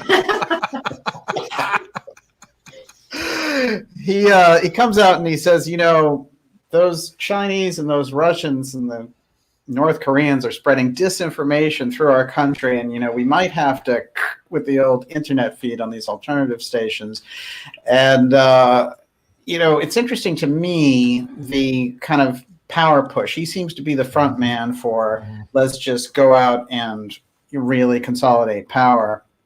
And I've said over and over again on the show that I think Trump should fire him because he's brought us to the brink of war in Iran, and he talks about closing things down as if he's some kind of a dictator himself. But this is interesting to me that there's a number of things that can be accomplished during this emergency powers siege. For example, they could say, well, things are too dangerous on the ground, so therefore dissenting views or things that are disinformation around Corona, zap, you have to go. That's all the attention that you're going to get. No more microphone for you. So this is the kind of thing that I'm seeing on this. Well, look, I'm in agreement with you about Pompeo. The problem with the Trump administration from the beginning is getting people that he can trust that are not somehow part of the swamp. Yes. I mean, this has been the problem from the very beginning. I was terribly tickled when he got rid of Yosemite Sam Bolton. Yeah. The mustache and everything. But Trump's quote was, he would have had us in World War VI. Yeah. But it's like, he hired him. Yeah, exactly. And with Bolton, with Pompeo, I thought it was very interesting that in a recent press conference, he turned to Pompeo and said, well, I think it's time for you to take some questions because you have to get back to the deep state or something. That was amazing. He put it right on the table. He put it right out on the table, and I'm going, "Whoa, Don, that was a zinger." That was as good as the zinger he threw at Jeb Bush during the Republican primaries. Right. It was quite a it was quite a takedown, and right on national TV for all to see. Incredible. Everyone, you're watching the Dark Journalist Show. We're here with Dr. Joseph Farrell. And we're going to be taking your questions in a few minutes here, so you can ask them now. And Olivia's been putting those together. How's it going? I got a ton of questions already. Fantastic. Good. We're going to get right into them. I have a couple more things for Joseph here. Mhm.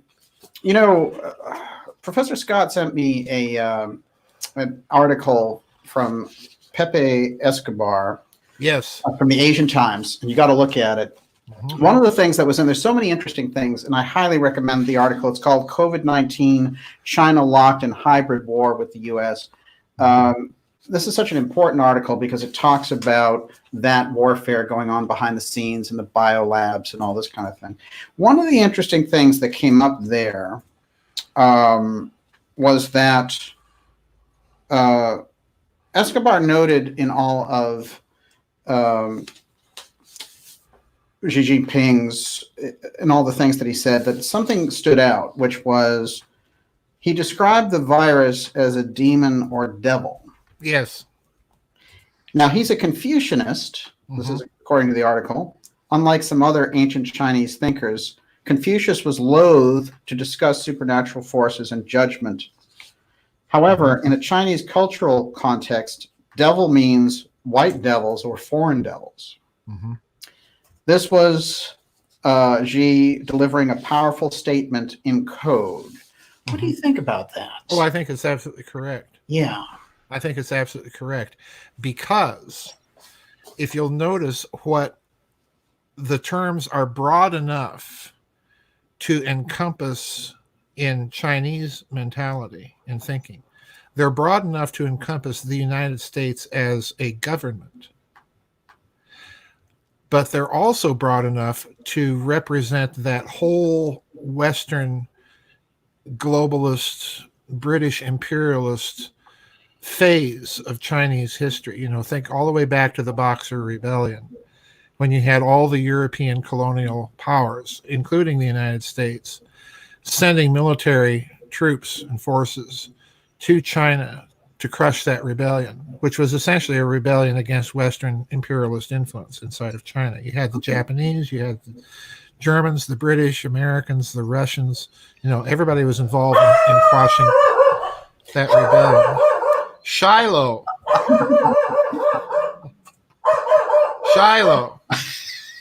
Something's definitely got our attention. Yeah, I don't know what. Shiloh. Hang on.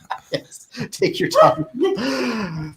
How you doing out there, Olivia? I'm great. Shiloh. I'm having a hard time keeping up with all these great questions. We have a huge group tonight. Fantastic. And it's great to have Dr. Joseph Farrell on this because he can also see all this context around it, which I try to make the point very often that we're talking about context.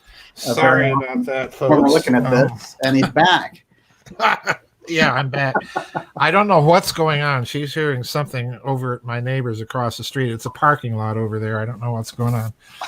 But no, you have that in the Chinese history. So those terms that Xi is using could be also interpreted, or they're broad enough in my thinking, to encompass not just state actors, but corporate actors, non-state actors, international cabals. And his choice of those terms is going to resonate with the Chinese for precisely that reason. I mean, they have not forgotten in China that whole period of Western interference in their internal affairs, beginning with the Boxer Rebellion. Even you could even look at Western interference in getting rid of the Kuomintang government and bringing in the communist government that way. And the Chinese know that history very well. Yeah.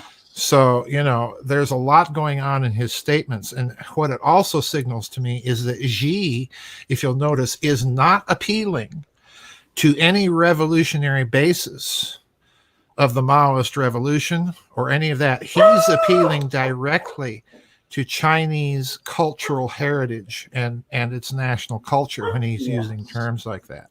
That's a very important signal. Yeah, absolutely. Well, and the kind of reference there also, it's almost supernatural devil. And it's interesting because the journalist is making the observation, he's a Confucianist. They're not really given to saying those things. Right. Yeah, this goes back to something I pointed out a couple of years ago in a couple of blogs. The Chinese Interior Ministry had been conducting studies of various religions for whatever reason. And it came to an odd conclusion that if China were to embrace evangelical style Western Christianity, that would work in China. So in other words, the way I took it was they were looking for something to be more of a cult. Shiloh! Jeez, I'm sorry, folks. I'm terribly sorry. They were looking for something to be a cultural glue after the steam of communism had run its course. Yes. In other words, they're planning ahead. We saw the same thing, going on inside the Soviet Union in the last days of Gorbachev. There was real concern because, the narrative was running out of steam and they had to have something else. Right. So China, Xi, I think, just signaled us something very important by his omission of an appeal to the revolution and a direct appeal to something that is going to resonate with the vast majority of Chinese at a cultural and national level. That's a huge, huge statement. Well, it is, absolutely. And he probably feels dramatically undercut by the situation. Oh, yeah. And Trump dealing tough with the Chinese since he came in, that also pulled a big rug out from under them. Oh, yeah. It pulled a huge rug out from under them. And this, again, is why I think that Trump was trying to position things, I think, ultimately in a position where both countries would win, rather than it being so one-sided, to his credit, I think. Yeah. But the problem from Xi's side is that this was a hugely weakening blow to his government. And we have to note something else about the way Xi handled the crisis within China. He handled it badly initially because there was so much obfuscation that even the Chinese weren't buying the official narrative. So what he did after that was he sent a couple of his very closest advisors, not only to Wuhan province, but to Jiangxi, I believe it was, that were kind of his personal emissaries. In other words, he was doubling down and committing his government's reputation to getting a hold of this thing. So for him to do that and then now follow it up with this kind of statement, to me that's an indicator that he realizes that this thing has weakened significantly the position of the Communist Party within China, and he's now making moves to try and cement the cultural aspects of things. I've been warning about this for years, Daniel. Expect countries around the world to start playing the soft culture power card. I mean, Russia's expert at it. Yes. But you're going to see more and more of this. We saw it with the Brexit vote in the United Kingdom and all the talk about the Commonwealth and so on and so forth. Now we have these moves in Germany. So I think you're going to see a lot more of that now. The globalist multicultural agenda is unraveling before our eyes. Absolutely. And they're the ones helping to unravel it. Right, yeah. It is very interesting when you see these statements, and then you start to put that together and you look at it and you say, Harvard chemistry professor arrested for colluding with China and giving them secrets while he's on their payroll for research as well as ours. Yeah, allegedly. That the DOD is looking at that, and in the case of the Harvard professor, he was getting $50,000 a month on paper. We don't know what else he was getting. Right. And then there were other in Virginia and in North Carolina. They showed up with other professors who were also involved in this. Yep. So we've got a network there through the universities. Yeah, we've got a network through the universities. We've seen the shutdown of Fort Detrick during all of this. We've seen attempts, and this again is a story that's fallen off the radar. We've seen attempts of the Trump administration to get a hold of the CDC in a very direct way. And then we've seen all of these arrests that are connected to the Mexican cartel. And the way I'm looking at it is they're doing several things there. They're rolling up the drug trafficking, they're rolling up the human trafficking, and they're taking away from the radical left one of its paramilitary wings. And this is the other interesting part about this story, is that the coronavirus is sucking the air out of virtually every other story, Yes. to the extent that we're not hearing from people that normally we'd be hearing from through all of this. We're not hearing from Soros. We're not hearing from President Obama. We've heard a few things from Hillary, but that's just because she can't keep her yap shut. But we're not hearing from Comey, Clapp. All of these people have just totally dropped right off the radar screen. Yes. And it's the omissions here. It's the lack of attention on those things that I also think is part of this story, that something's going on concerning these people. We don't know what it is, but I think those arrests are a huge clue, because what they've effectively done is they've taken away that paramilitary arm, so to speak. We're not hearing a peep out of Antifa.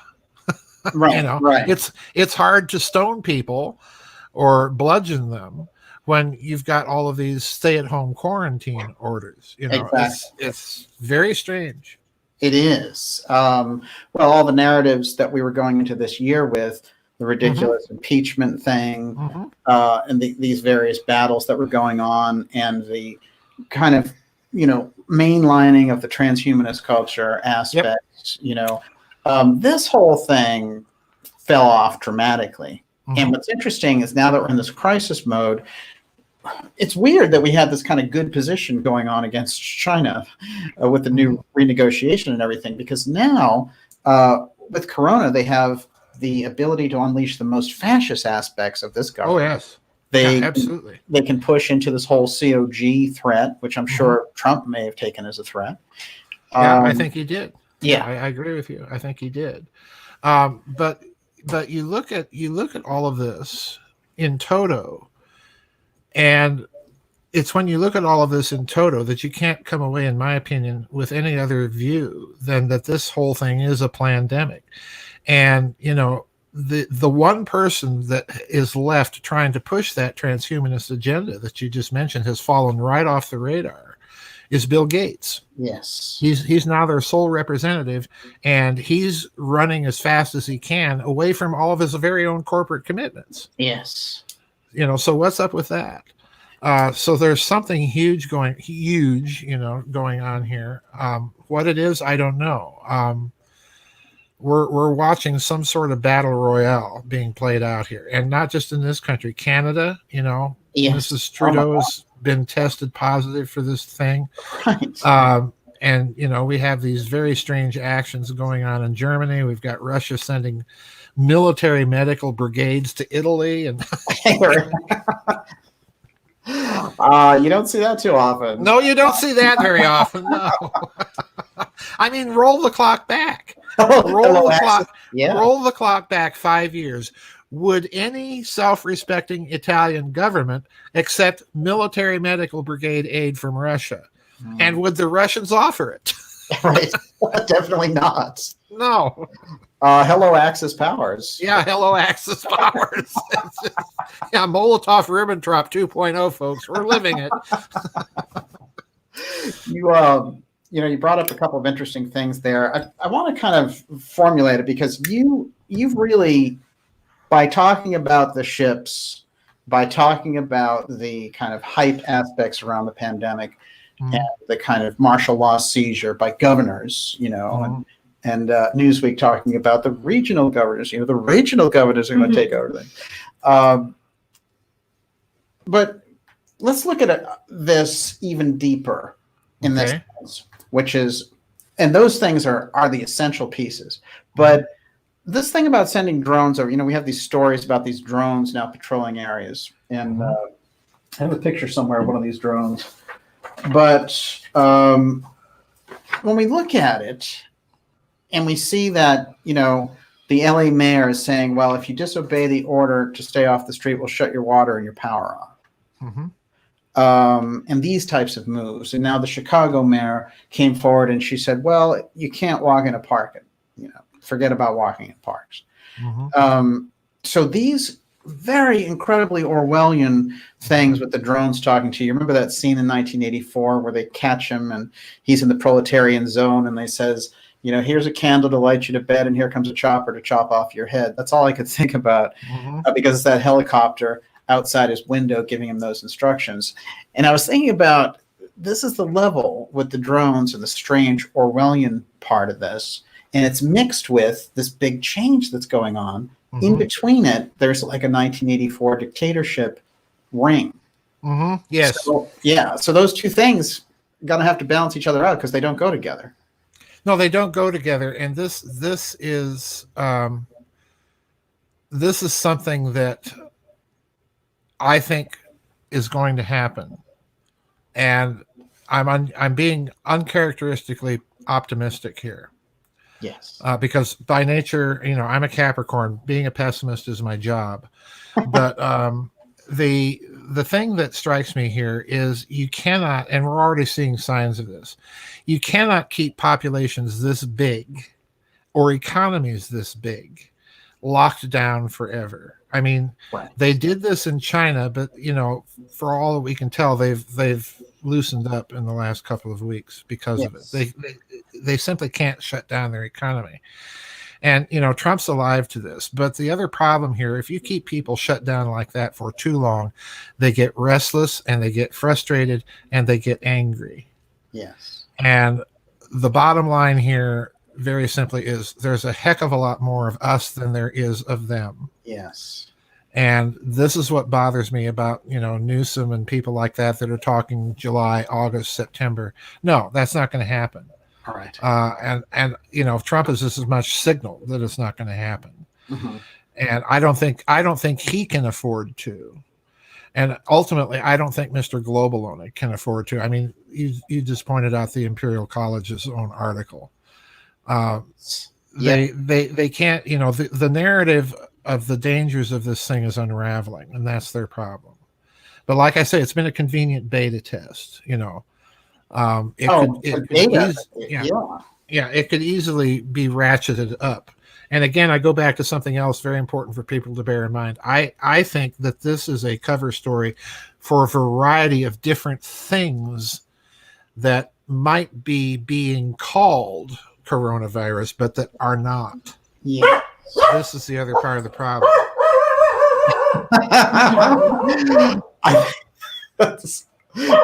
Shiloh. There's a round of applause there. Thank you, Shiloh. Shiloh. So, everyone, you're watching the Dark Journalist show. We're deep in it with Dr. Farrell and Shiloh. She has her own fan base. She does. The bad thing is she knows it too. I love how before this video is even out, they've already slapped on the coronavirus disease logo there. They're doing that. I love this. We're looking at it from a number of different perspectives, and what you called bio warfare and economic bio warfare, I thought was fascinating, because that gets to some of what you're talking about, which is you've got this thing on the surface, it's a health crisis, and they've laid all these other things underneath it, and it's the underneath part, and it's the trillions moving through the government, and it's all these moves geopolitically that we have to keep up with. Because ordinarily, when you're in a situation like this, you know, we heard of this one guy that they arrested as a domestic terrorist, and they killed him before we even knew anything about the case. And he supposedly was going to drive a truck bomb into a place with all of these medical facilities and supplies, because he was upset at the quarantine. So he was like a weird cutout of this thing. And I think when I look at this, and I get deep on this one. It seems to me that if you mix something into this picture on the terrorist type side, for example, then, you know, I remember seeing Anthony Fauci, who's the scientist that Trump appointed on this, but he was also kind of has been amping things up himself. He's not really going along so much with the Trump aspect at this point. Originally, they were in lockstep. But he came out and he said, well, this thing might go away when it warms up, but, it could come back in the fall. And he sort of said it with a little glint in his eye, like we could be back doing this whole exercise again. So they have collected a lot of data. They have created a great demand for a kind of universal vaccine against coronavirus, for example. And they do have people in a position of almost sort of, begging for the government to handle this and to take away their rights. Right. But underneath that, there's something else going on. And it's like that buildup of kind of anger that you were talking about. And this is where they probably miscalculated. Oh, I think hugely. Let me tell you why. I think I mentioned to you before we started talking, and I told this to Catherine Fitz when we were talking about this recently. You know me. The one thing in the world I hate to do is grocery shop. And so, I go out and buy groceries about once every 2 weeks. I don't buy them every week. I just can't stand to do that. Right. And so I thought, okay, judging from what I'm hearing on the local radio, people are just kind of, oh, well, okay. And they're taking it rather calmly. So I thought, okay, I can go out and buy groceries.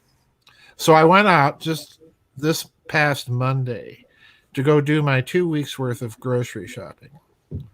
And Daniel, it was like fighting the Battle of the Somme. Oh. And I was the British, Go charge those German trenches over there. We're behind you, And it was an absolute madhouse. Oh my God. And I was in line, Daniel, at this grocery store, and it's a huge grocery store.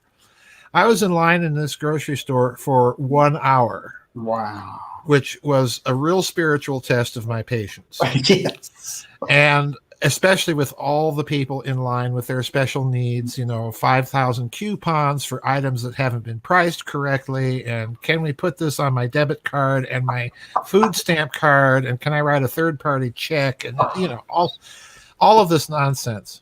And, I'm losing it. But the other thing that I was doing is I was listening to the people around me in line and why they were there buying groceries. And I can tell you that if I were to give a guesstimate, 98% of them were there buying groceries, not because of the media hysteria and not because they were panicked. They were there out of complete and utter cynicism toward the whole story. That's what really got me. Nice. Yeah. It was, and a friend of mine put me onto that idea, and I heard it firsthand in the grocery store, and I thought, wow, that's interesting. So yeah, that plays to your idea that people they're not buying this narrative. They're not buying this We're seeing narrative. it crack. We're seeing it crack and fracture. And if the response of people is to go out and buy groceries, another friend of mine lives in Nuttyfornia. And told me that he has a friend that's owns a gun store and an ammunition store and stuff like that, and ordinarily does about $3,000 worth of business on a weekend. Now this is Nuttyfornia. This is not middle America. Farm Democrats and gun-toting Republicans. This is Nuttyfornia. And he told me that last weekend his friend had done over $35,000 worth of business in 2 days. Wow. So in other words, people are not buying the narrative. They're getting ready, and good luck to Mr. Globaloney on that one. Like I say, there's more of us than there are of you. Yeah, right. It's a great point. It's a really good point. And the, it is interesting because they've brought in this kind of fear idea. Like I hear these things like, oh, they're putting up these morgues and they're going to be bodies everywhere. And you're going to have to jump over bodies just to get gas and all this. Mm-hmm. This is what they're trying to stoke up. Yeah. But the numbers, they're not there. Yeah. They're not there. And, this is the problem. Like we're expecting to see wheel carts of dead bodies going down the streets, Pat Granny off to the crematorium. And no, it's not happening. Right. And the more it's not happening, the more people are going, what is all of this about? Yeah. And so now you have this talk from Pompeo. Well, we may need to shut down the internet. Dude, Mike, if you're listening, that's the last thing you need to do, because if you do that, then people really are going to say, there's something else going on here. Yeah. And we don't believe anything you people are telling us. Yes. These people have come up with a scenario. Oh my word. Shiloh. What is the deal? Shiloh. There's someone breaking quarantine in the back there. Yeah, there's someone breaking quarantine. Cool it, Pooch. I'm sorry. I don't know what's going on. But yeah, the more they ratchet this thing up, they've boxed themselves into a corner with this thing. That's the other part of this that is kind of interesting to me, is that they're boxing themselves into this corner. So they either have to deliver on a plague or do some pretty fancy backpedaling. And either way, it's not going to work. Right. This is a broadcast from your COG network. Mm-hmm. We have realized that you need to stay at home for the rest of your life. Yeah. Don't go out. You'll catch cold. I mean, it's incredible, too, because it takes away from people who are really on the front lines dealing with the health crisis, because they're kind of manipulated for this other thing. Yeah, exactly. Exactly. What really is all of this about? I mean, we're hearing here where I live, I don't know about you, but don't go to the hospital emergency room if you suspect you're sick. Okay. Right. Where do we go? And they're saying, well, go to your doctor and talk to him. And I'm hearing cases of people doing this, and sick people in some cases that clearly are symptomatic, and then they're not able to get a hold of this chloroquine or whatever it is. So the more you hear stories like this, and the more they circulate, the more people are going to say, well, if this is what's going on and we're supposed to do this, and then the things aren't available when we try and do it, what's really what is really going on here? What's this really all about? And that's when they start looking. Yes. And it's incredible rights stripping from a constitutional perspective. Totally. I mean, it's absurd. It is totally absurd. It is totally unconstitutional. I want to see the writs, where they have this authority to do all this. Right. Thus far, they've been able to pull this off on the basis of voluntary. Yes. We're giving this advice, and now you people go out and do it. Right. But that narrative is not going to last much longer. And Trump is absolutely correct here. You cannot keep an economy this big shut down that long. And you certainly don't want to have people like Bill Gates saying which businesses are worthy to survive and which are not. Yes. It's amazing. It's amazing that even to read that. And it shows that incredible disconnect with the media. And the media really driving so much of the narrative. One wild card I want to throw in here, and then we're going to get the questions.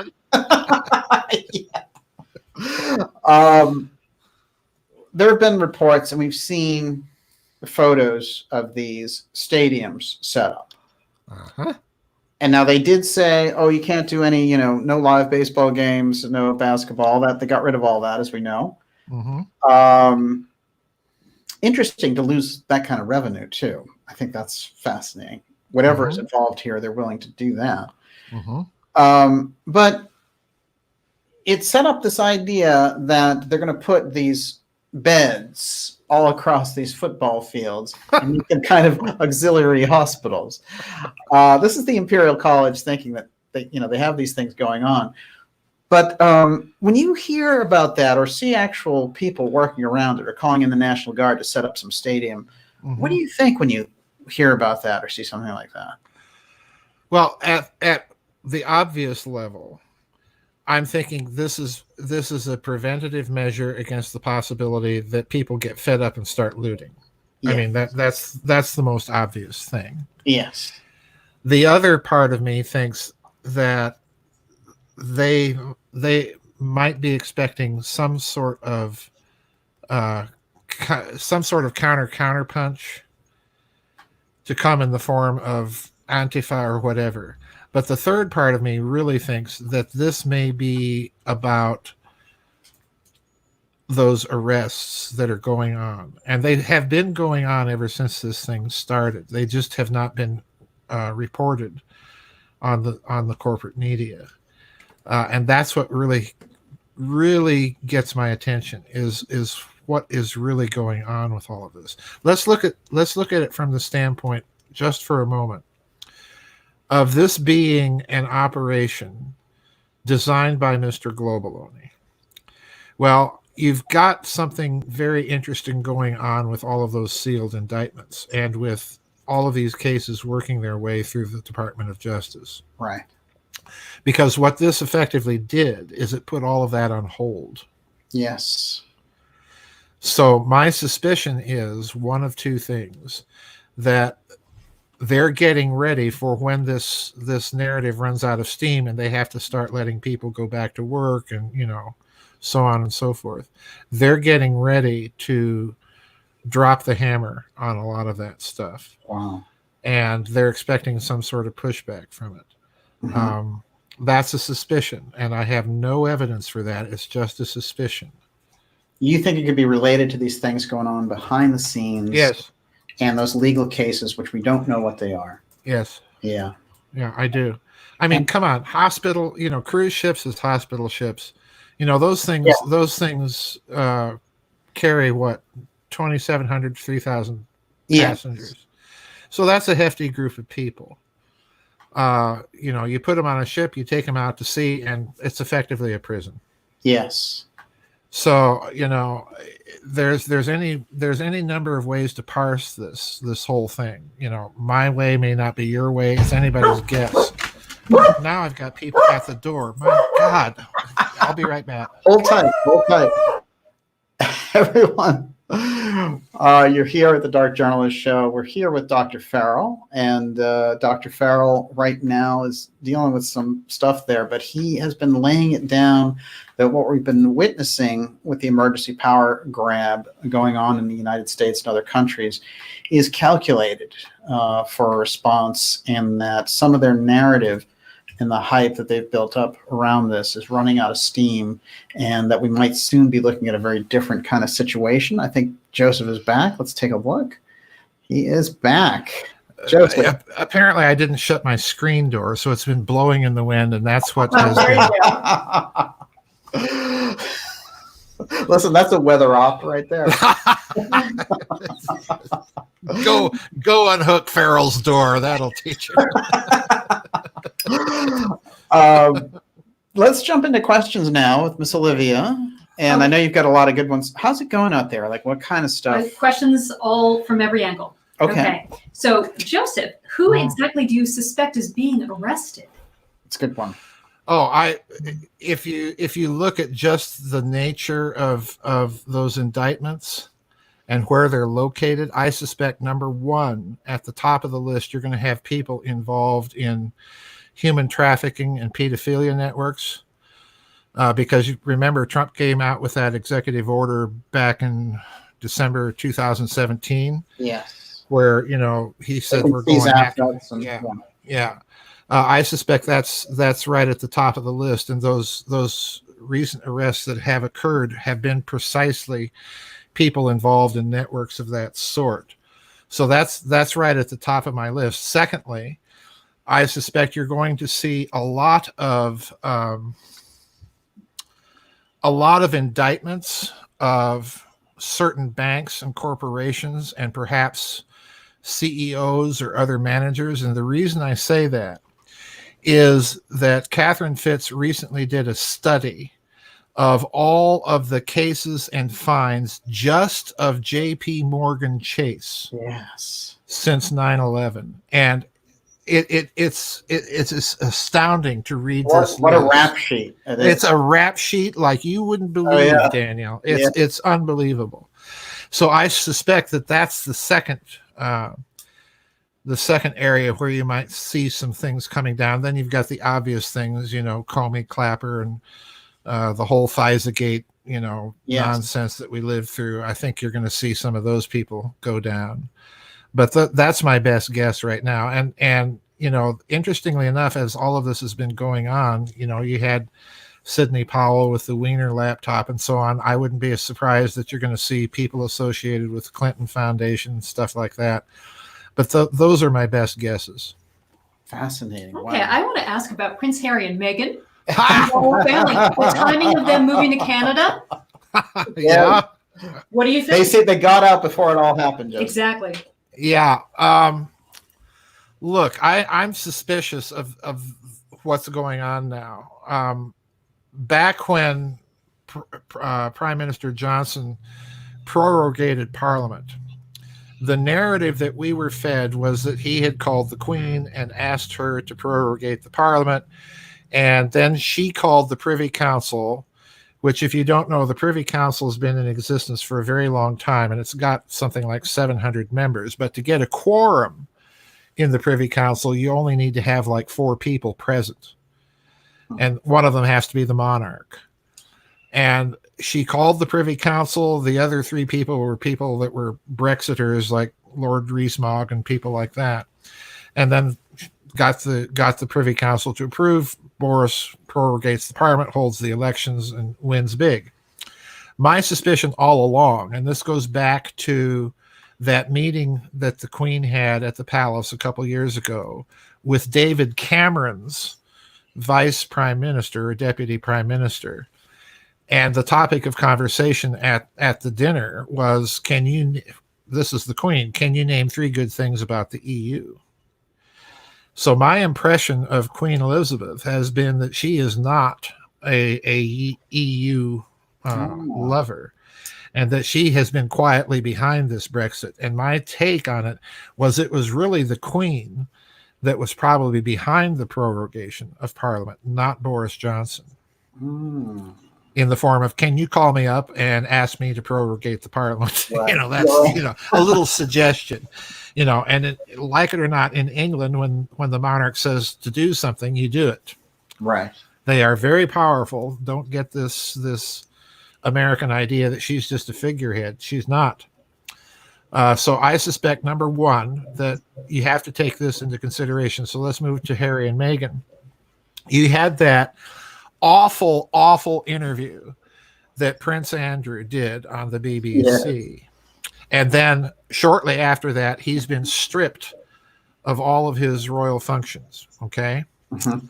I suspect that this was a bit of house cleaning going on inside the palace itself, and that she was behind it. In other words, it was a setup. Set him up, get him to the interview, get him to do it.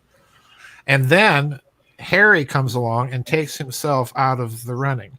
So the way it looks to me, putting all of this together, the way it looks to me is that they are trying to clean up the line of succession so that it will go from Elizabeth directly to William and bypass Charles. This has been the other big dirty secret of British politics.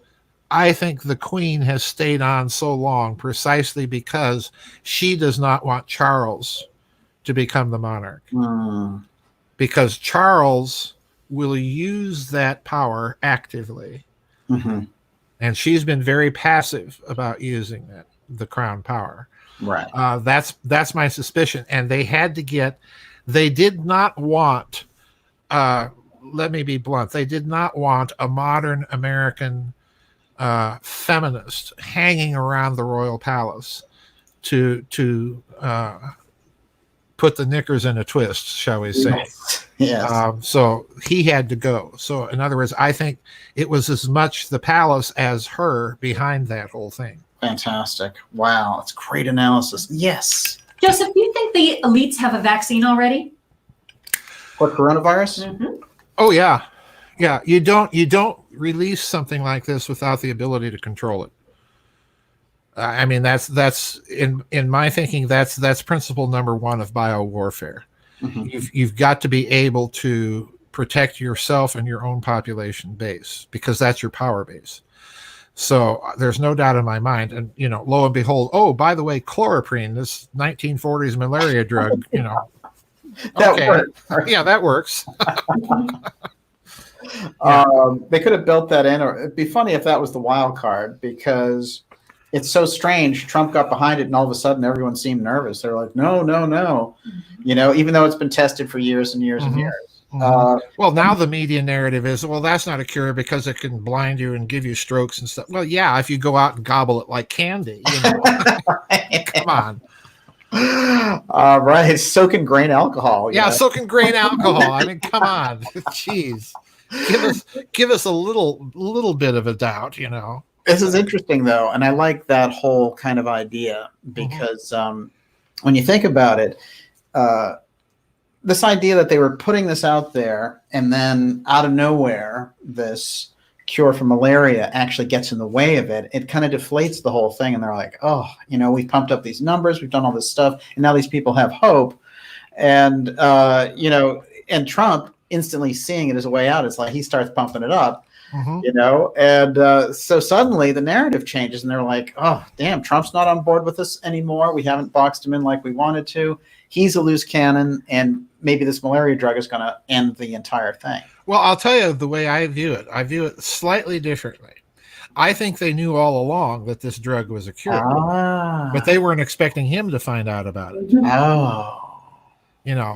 So in other words, we've got this terrible pandemic or plandemic. Oh, but looky, we've got a cure. Right. Just get your vaccine from Mr. Gates and get your little Mark of the Beast stencils and all the other stuff that he wants to do, and voila, there we go. Didn't happen that way. This guy's a counterpuncher, and they keep treating him as if he's an isolated fluke of a phenomenon. No, he has his own very, very deep state connections. This is what they don't get. Yes. Because it's not their deep state. It's not their deep state, right? Yeah. Exactly. Yeah. Absolutely. Exactly. Incredible, Miss Olivia. I want to bring up the term boomer remover and what you make of that. I haven't. That's a new one on me. Oh, you weren't clear. And boomer doomer is the other one. This is what they're saying Corona is. A boomer doomer? And a boomer remover. That is a boomer remover. To kind of like move the older people out of society. We know with the Green New Deal that the boomers are holding that back. Yeah. Yes. So isn't it convenient that this? Yeah. Well, look. Look, if there's a convenient way to get rid of your biggest demographic body of opposition, this seems to be tailor-made. Yeah. I mean, I'm looking at a part of this story that nobody looks at, and that's the response of the churches, most of which have rolled over and played dead. Yes. You go to Greece, where they have a similar order, and the bishops over there are saying, hell no, you're not shutting us down. Right. And they're being arrested, and they're happy to be arrested because they're not shutting down services. And the same thing is happening in other places in Eastern Europe. So I'm looking at this and I'm thinking, yeah, there's definitely another target here in all of this demographic. They're trying to remove a certain potential area of opposition. But again, I think that's going to backfire on them, because it's one thing to go along voluntarily with these things, and it's another when they're ordered to. And when they're ordered to, I think you're going to see a very different response. I would hope. Wow. Because it's not just the churches, it's the synagogues and so on and so forth. Yeah. Oh, I thought churches right away, all these religious institutions, I mean, their fundamental backbone is getting together. Yes. So the social distancing could also be an aspect of trying to crack that power, and those people not to congregate. Yeah. And it's problematic in a lot of ways. For them, though, that's their backbone, and I can see that they would be the first ones to get off the bus on that one.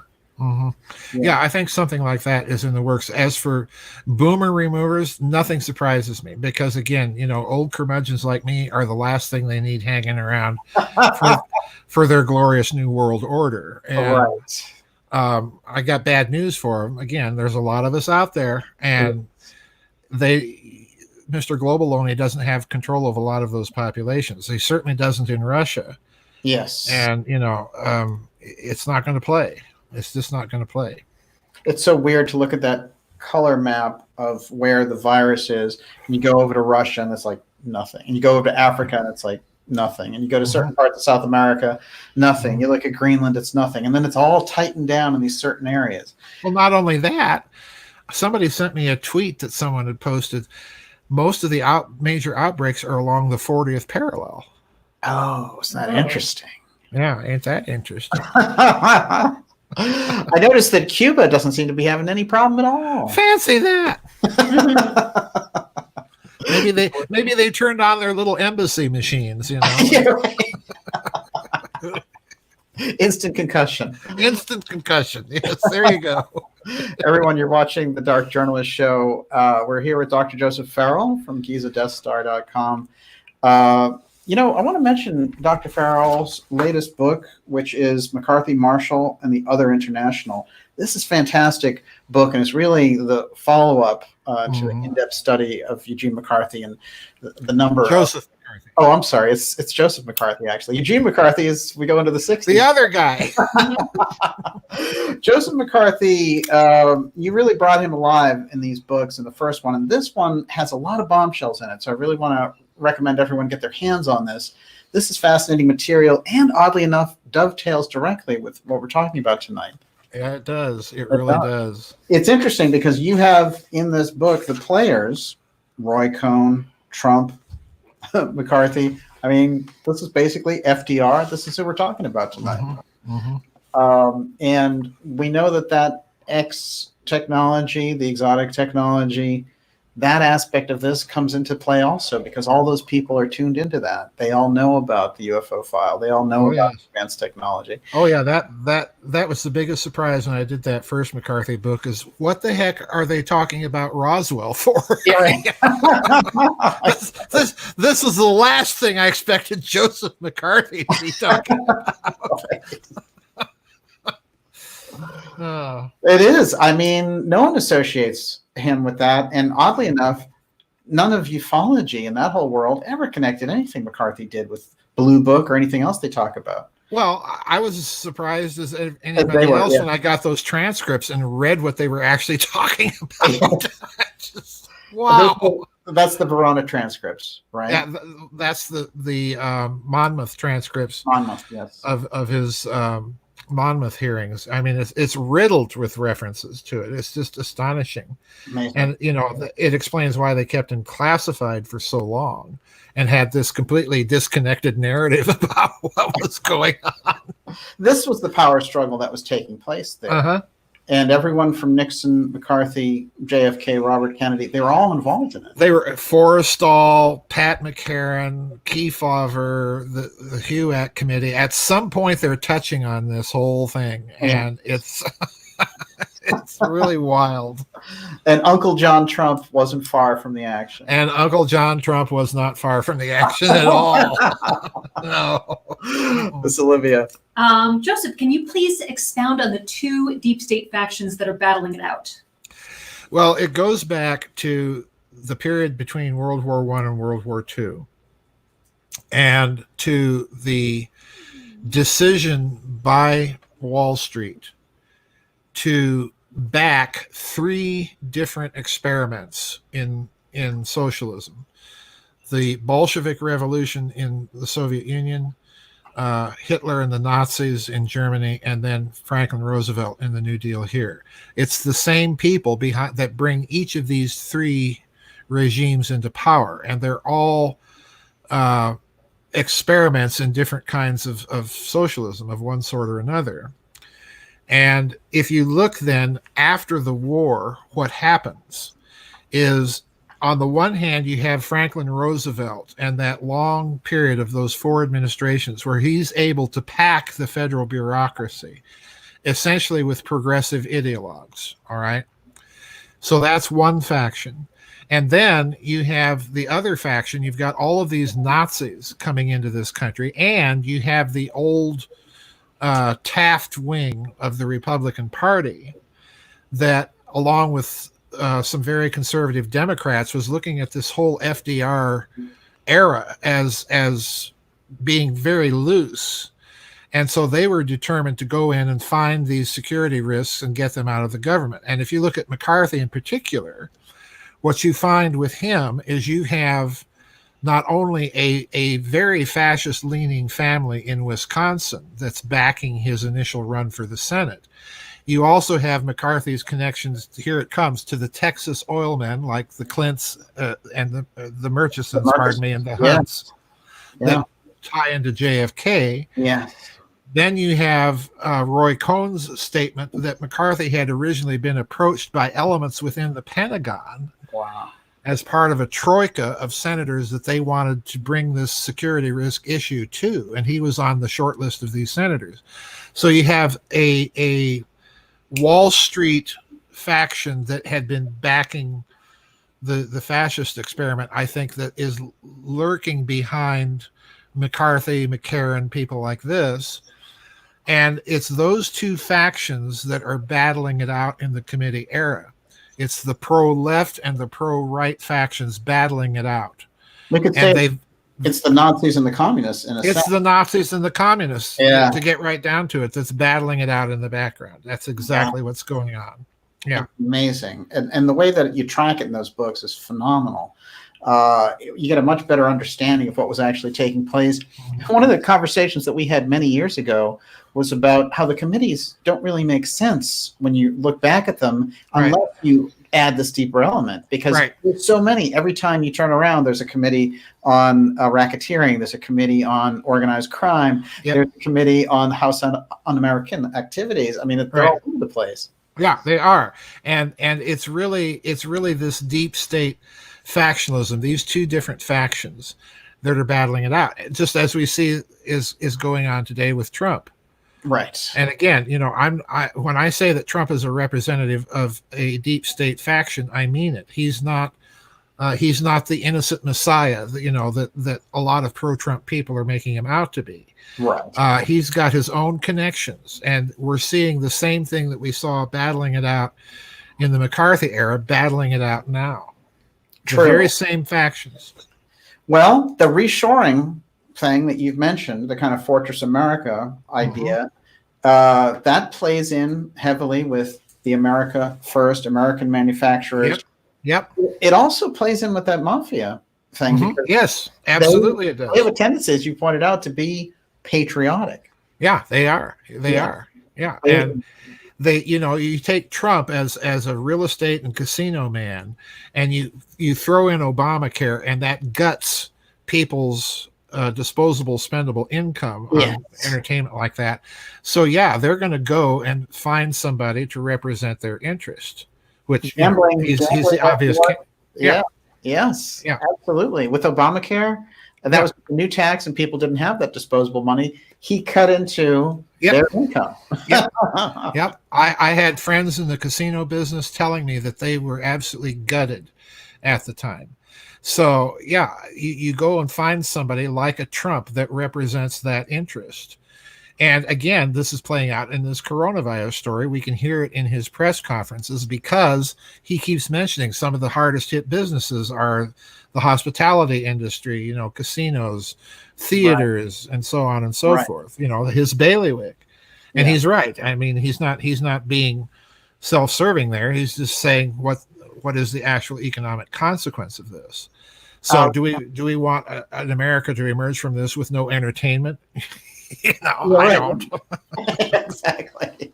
Well, isn't that whole Sheldon Adelson branch in Las Vegas, all the casinos, all that stuff is behind Trump? Yeah. And, you can't say Vegas casino without saying mafia. I mean, come on. I know.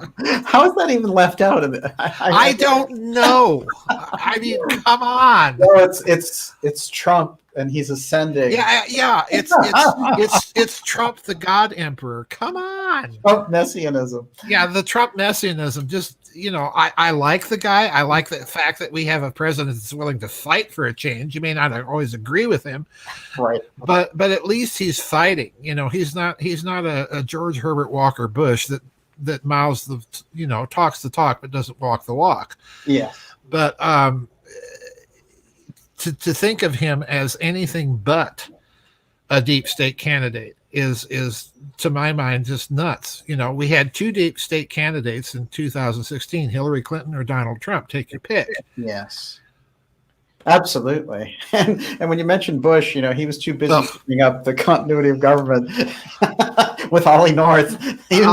Oh, yes. We didn't even talk about Dick Cheney and all of that Bush crowd. And, I have less use for them than I do for the Clintons. And that's not saying much, folks. But anyway. Well, they're a much bigger network. Well, it was, Bush was brought in to the White House by Richard Nixon, made director of the CIA. Not that he didn't have any CIA ties before that, right? And then you've got his father, Prescott Bush, and that whole very murky episode during World War II.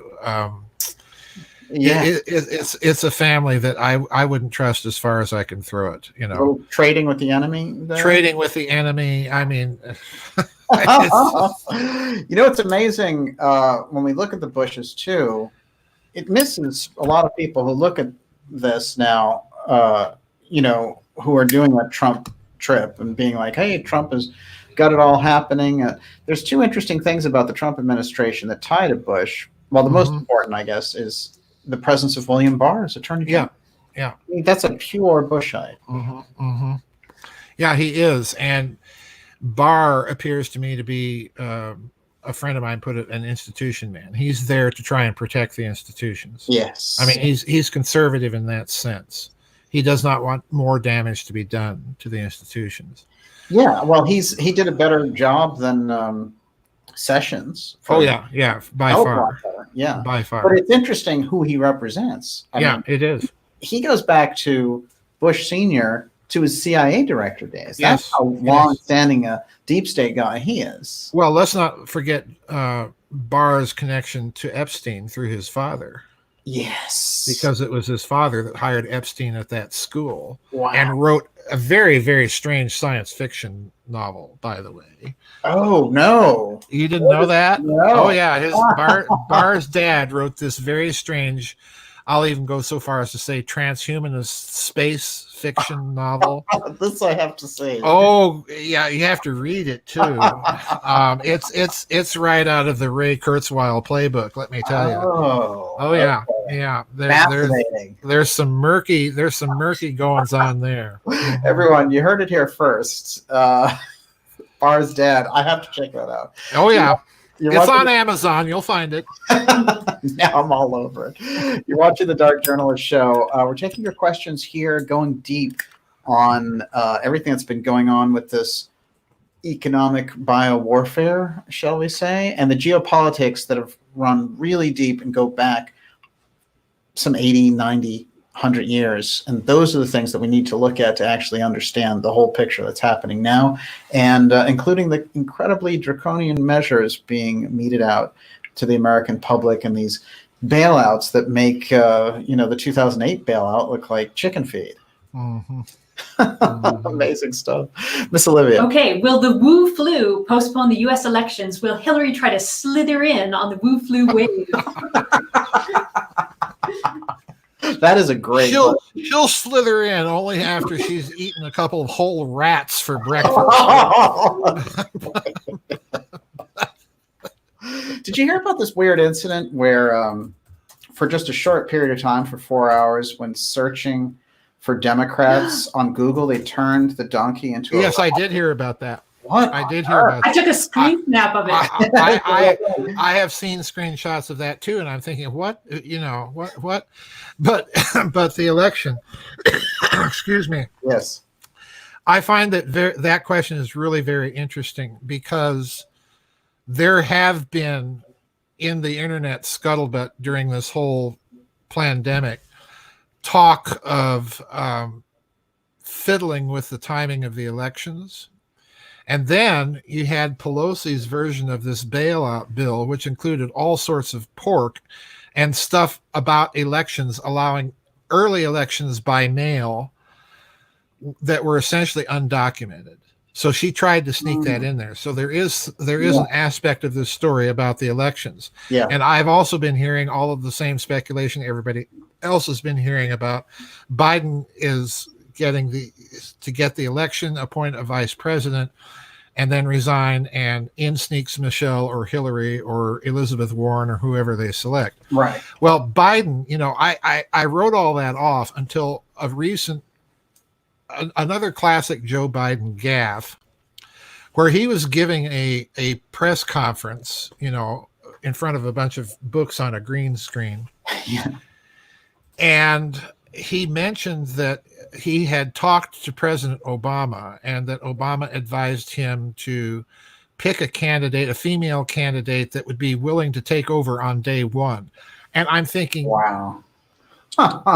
if I were Barack Obama and heard that on national TV, I would be apoplectic. Joe can't help it. Joe can't help it. I mean, he's just got to blurt it out there. I'm not in charge of this whole operation. Barack Obama is, and he wants me to pick a female. Guess who that's going to be? Because I can't handle this job after day one. I mean, come on. I don't think he can handle the speech at the convention. I don't think he can. I don't think he can handle going to the toilet right now. But maybe they want to delay an election to give him some electroshock treatment with a cherry tongue suppressor. But anyway, but no, I used to dismiss all of this until I heard it. And I thought, oh, geez, Louise, these people are that desperate. And this is the other thing. If that scenario were to happen, if he were by some fluke to win and we end up with a Hillary Clinton or Michelle, this country will explode. Yeah. If these people are that desperate, then that means they're willing to explode the country. Yeah. So, I don't put anything past these people anymore. I really don't. Well, on their side, from where they are in the deep stage, they can't afford 4 more years of Trump. No, they can't. They really cannot. So they need a Hail Mary. They need a Hail Mary, and the assassination attempts have not been working. Yes. So, that's got to have them a little spooked. Yes. That nothing they've tried to get rid of this man has worked. And if I were them, I'd be running a little afraid. But again, like I say, the only reason that I think that you have to look at Trump with a more skeptical eye than the Trump messianists do is because of this nexus that he's had since he decided to run with the NSA. Yes. That means, folks, he can literally find anything he wants on his opposition. They were not planning, it was the Bush and Obama administration that set up this whole apparatus of surveillance. And they were not expecting to lose control of it. Yes. And they did. Yeah, right. Yeah, absolutely. That's a big problem, folks. If you're working with a game plan and a script, it's a big problem. If the tables get turned on you, yeah, you're toast. Yeah. That's like Adolf Hitler losing control of the Gestapo. I mean, that's not something you want to lose control of. It's amazing. Just before they came in with Corona heavy and Imperial College fake report and all that. Not that the virus is fake, but their report amplified the numbers, of course. Right. Trump was doing these stadium shows. Right. Bernie Sanders was doing stadium shows. Yes. He was. He has real people on the ground willing he does. Go to bat for Bernie.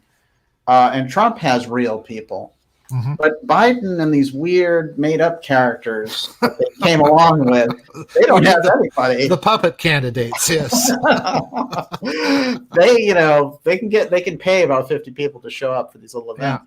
Yeah. But that's really what they're afraid of. And it's interesting to me that this happens in an election year, let's face it. Oh, it's not a coincidence. Yeah. No, it's not a coincidence.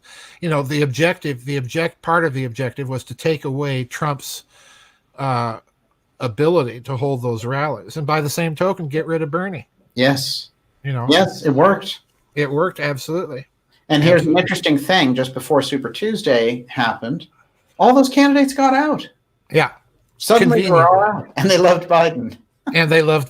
Yeah. So they might have gotten the word, hey, This corona is going to shut down the election anyway. Well, control files number one, Yes. but the other aspect of why those candidates get out, every last one of them, Buttigieg, all of them, had some sort of Marxist connection in their background. Yes. And again, the screws were put to them. This will come out if you stay in. I thought it was incredible, the speed of collapsing those candidates, and then the weirdness of Bloomberg trying to take over. Oh, another experiment that died a bourne. I do think that they had him tapped, but the guy is such a complete doofus. He's another one of these billionaire busybodies that is incredibly patronizing and stupid all at the same time. Right. Wow, that was incredible. Miss Olivia. So I was unaware of this, but what do you make of the Kennedy children's video singing Timber today? This I have not seen. I haven't seen it either. This I have not seen. I do find it very interesting, Olivia, that Robert Kennedy Jr. has been tweeting lately, not a great deal, but he's been tweeting against this whole pandemic hysteria. He has been totally opposed to vaccinations. In other words, he's staying true to his message, and God bless him for it, because he's not buying the narrative. And rest assured, I think he's probably already thinking of quite a few lawsuits in this respect. That's my guess. Yeah, absolutely. I'm glad you brought him up. His work, anti-vaccine and anti-vaccine injury, really, is another faction. Yep. That's a faction. That's a faction. That's a big one.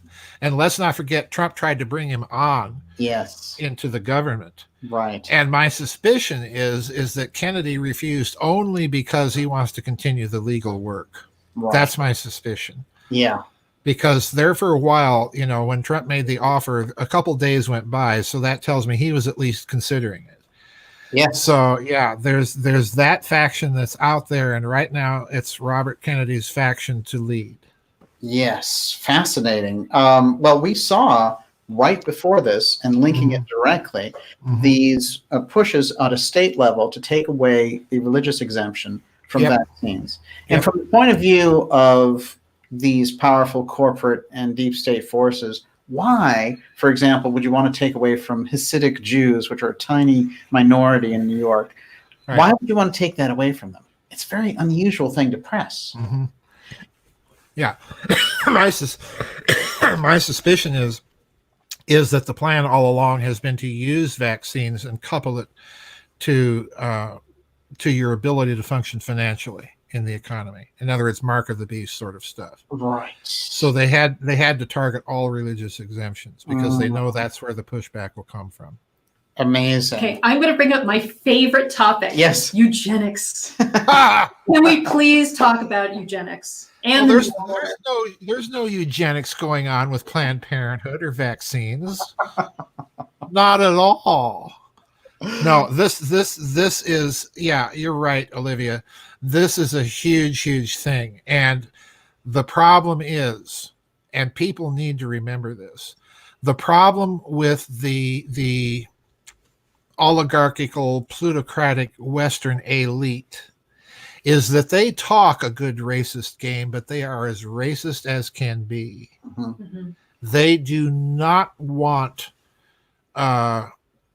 Western civilization, so to speak, what's left of it after they've shredded it. They do not want it ultimately overrun by Black people or Asian people or any of these people. And getting people to vaccinate is the perfect way to force them to accept a hidden genetic component in those vaccines. There's no doubt in my mind that there's a very well hidden eugenics effort behind all of this stuff, because who are the people promoting it and pushing it? I mean, look at Gates. Yeah. Look at Gates. While we're bothered about having racial quotas of people in corporations and so on. Look at the people promoting this stuff. You don't find a nice rainbow of colors represented in these people. Absolutely. I am absolutely totally opposed to Planned Parenthood, that for many other reasons, but that's a huge part of it, because you look at the statistics of people that they have run through their abortion mills, and it's fallen very heavily on the Black population. Very, very heavily. And Margaret Sanger, who started that whole mess, was herself absolutely as racist and very much a eugenicist as could be. And they, as far as I can tell, they have not changed their philosophy one iota if you look at the statistics. Well, he's a big hero of Hillary Clinton's. A big hero of Hillary Clinton, yeah. You know, when Hillary's not busy channeling Eleanor Roosevelt, you know, she's, you know, I mean, come on. It's just unreal what these people really are all about. Yeah, it is. Their compassion is lip service. That's all it is. That's all it is. And while I'm at it with the eugenics level, the other part of this, Olivia, that I have strongly suspected for years and years and years is that whole quote unquote industry has at its core an occult element of human sacrifice. And that's what it's really, for some people, all about. But that's pure speculation. Yes. You want to go into that a little more? You have all of these stories that we have seen about pedophile networks, and there's stories from the 80s and 90s that, you know, have fallen off people's radar or fallen out of their memory. Franklin scandal, for example. The Franklin scandal, Covenant House, I forget what the name of it was, down in Florida back in the 80s, where there was clear human trafficking, clear human child abuse, and in the case of Franklin, clear sexual and ritual aspects to this. And these people are part of networks, and this goes back to the architecture of these control files. They get people involved in these networks where you are progressed in stages of depravity, and they get you know, the entrance to it is pedophilia, but then you progress to other more depraved acts, so that you create networks of mutually assured destruction through blackmail. Mm-hmm. Everybody has something on everybody else, and this is why the network persists. And at the core of it, you've got a group of people that think that this grants them power. And particularly when you show your addiction to power by the murder of an innocent victim, and then, you know, drinking the adrenochrome or whatever it is. So I think there is an occult core at the heart of this. Let's pick on Hillary Clinton again, because she's so easy to pick on. You know, here's a lady, and I'm using that term very loosely, that read Saul Alinsky's Rules for Radicals when she was in college and thought it was just great. Well, Saul Alinsky's Rules for Radicals is dedicated to, quote unquote, the original revolutionary, Lucifer. Mm-hmm. So you are symbolically ascribing yourself, whether you believe in the actual existence of Lucifer or not, you're giving over your assent to a symbol of absolute nihilism and evil. Mm-hmm. And that is a spiritual step with consequences for your own personal life, like it or not. And she shows all the signs of it. All the signs of it. Well, they're so deep into it. And of course, all the way through the Nazi regime, you had incredible occult ties. Oh, yes. And we were talking about Hess earlier, but he was so steeped in it. And so he was kind of, you know, gifted in the sense that he knew so well about the traditions. Yes, and he did. He did. You know, it's not for nothing it's called the Holocaust. Holocaust is a word for burnt sacrifice. Yes. You know, that is human sacrifice. So it's squatting right there for all to see in the Nazi regime. Supposedly the front is this sophisticated, modern, materialistic, technological power. At the core of it is something absolutely immaterial, absolutely spiritual in a very evil sense that's making this whole thing run. Yes. So I don't put the human sacrifice element out of the picture at all. I think this is their legalized sacrament of nihilism in this country. So, and eugenics is definitely a part of the agenda. There's no doubt in my mind. Wow. Fascinating. So, Joseph, if somebody wanted to learn more about that, the spiritual war going on here and Satanism, all of that, what is a trusted source? What book could you recommend? Well, if you're interested in this aspect of pedophilia networks and human trafficking networks, there are a good place to start is with the Franklin scandal. And there are 2 books only on that scandal. One is by Nick Bryant, Bryant, and the other one is by John DeCamp, Decamp. John DeCamp was actually the Nebraska state senator that was involved in the investigation of the Franklin scandal. And reading those books will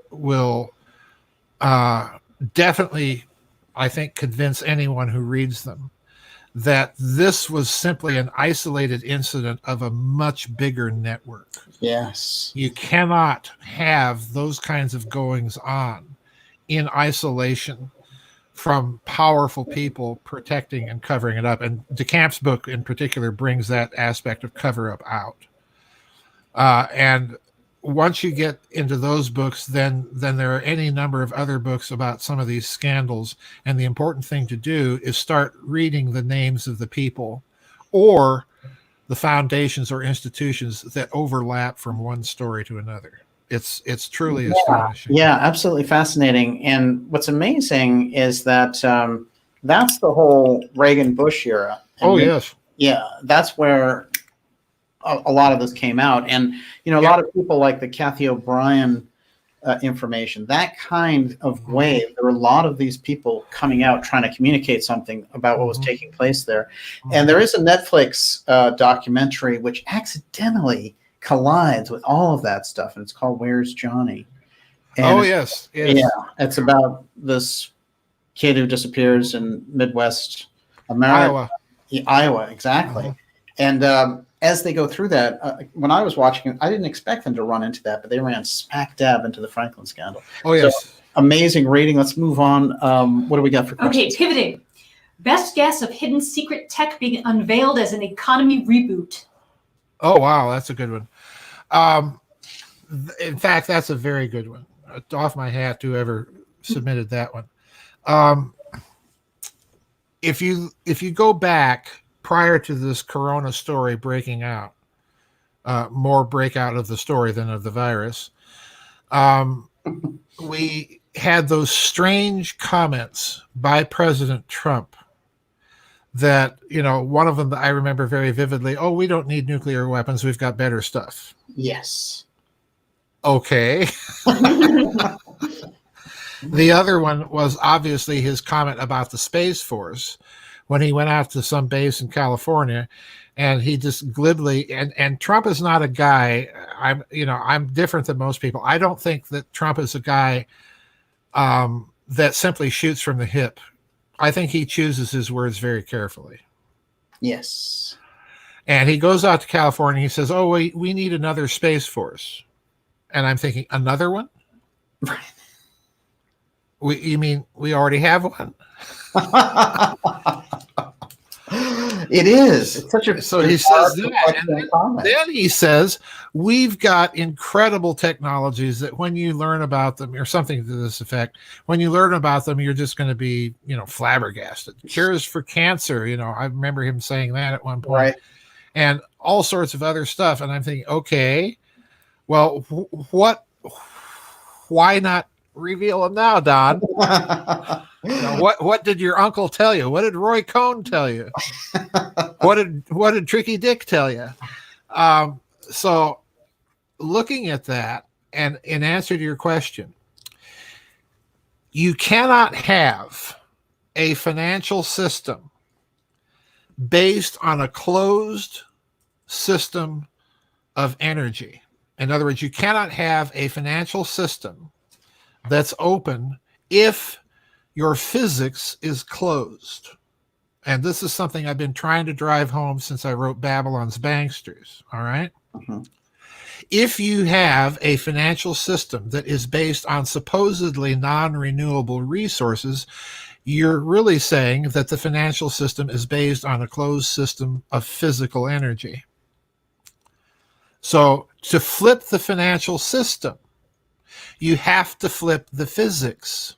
Follow me? Yes. So if you've got a physics, if you've got a technology, let's say, for example, fusion, which would basically be non-renewable. Start it up and it just goes. It's like a star. It's going to go and go and go as long as it's got fuel. That would flip the financial system immediately. Yes. And incidentally, fusion has been a topic of concern at the Bilderberger meetings for about 30 years. What does that tell you? The other, even more breathtaking physical system of energy would be if you can tap into the 0-point energy. That would mean that you have a virtually infinite, limitless supply of energy. No more petrodollars, no more fiat monetized debt. You now have energy to power not just the planet, but several planets. Mhm. So if you're going to bring out a financial system, if you're going to flip the financial system, you have to do it at the same time you flip the energy system. Mhm. And you may be looking at that. Mhm. You may be looking at that. This could be the stage. This could be the stage that they're setting up a long-term public opinion goal to flip the financial system. And we know, here's why we know that they've got to do this. And I've blogged about this. DARPA, the Defense Advanced Research Projects Agency, or as we like to call it on my website, the Diabolically Apocalyptic Advanced Research Projects Agency. I like it, yeah. DARPA came out a few years ago and announced as a public goal, policy goal for the United States of America, that this nation had to be warp capable within 100 years. Yes. Warp, folks. Star Trek. Hyperspace. Yeah. In 100 years. And by the way, we're 10 years into it now. Following that, NASA appointed Dr. Harold White to lead its team investigating the proof of concept experiments necessary to make that possible. Now, if you come out and announce that this country has as one of its scientific goals to make us warp capable so that we can go shooting around this corner of the galaxy, that means they have to change the financial system. Right. So you cannot announce the one without planning for the other. Yes. That's what we might be in. We might be in the first phases of whatever steps they've decided that need to be implemented to bring out a complete flip of the way the finance system is set up. Is this where the space fence, for example, comes into play? All of it. Yeah. All of it. Space Force, everything. Because look, again, if we're going to go out and lasso all of those asteroids with all their quadrillions of dollars, which are conveniently just about the same amount of quadrillions of dollars that are on the derivatives books sloshing around. Yeah. If we were going to go out there and lasso those asteroids and mine them, chemical rockets ain't going to do it. Yes. Chemical rockets ain't going to do it. And they have been pushing that meme, as you know very well, Daniel, for the last 10 to 15 years. Yes. So if they're pushing the meme, that tells me they've got some technology either in proof of concept stage or they've actually got it to make that possible. They have to flip the world in order to make it ready for what's going to happen economically and financially for that to happen. Incredible. Wow. What it makes me think of is a lot of the cover is what they've done with the SpaceX satellite links. Watching those 42,000 out there, and all the astronomers saying, hey, we can't see the stars anymore, and SpaceX saying, hey, we don't really care. Yeah. What's interesting about that is, it's interesting, this character O'Shaughnessy, who leads Northcom, who they were touting as the COG commander in the Newsweek article, one of the weird things he did, he caused a controversy when he let it slip. SpaceX is changing how we'll do business because we'll be able to eavesdrop on our enemies via those satellites. Yep. Wrong thing to say. Wrong thing to say. Yeah. But as if they, we're dealing with enemies that have their own satellites, Mr. O'Shaughnessy. And if we can do it to them, they can do it to us. So yeah, space is the next high ground, and they're prepping people for it. I'm thoroughly convinced. And what we're seeing now in all of this financial reset, as far as I'm concerned, yeah, these might be the initial steps of phase 1 of trying to flip the system. They can't do it all at once without causing upheaval. So they're going to have to do this in stages. And that secret system of finance may run from space. Sure. Oh, well, look, it already is. They're talking about putting all financial records in the cloud. Yes. I don't know about you. I don't want my mortgage floating around up there. Good point. I'm sorry. I want the piece of paper. I'm an analog guy. It's not a book unless I can hold it. It's not a stock certificate unless I can hold it. I think that's totally legit. We'll take the last 2 questions. So choose them carefully. Is this why they are announcing the asteroids coming towards Earth? You brought those up. Yeah.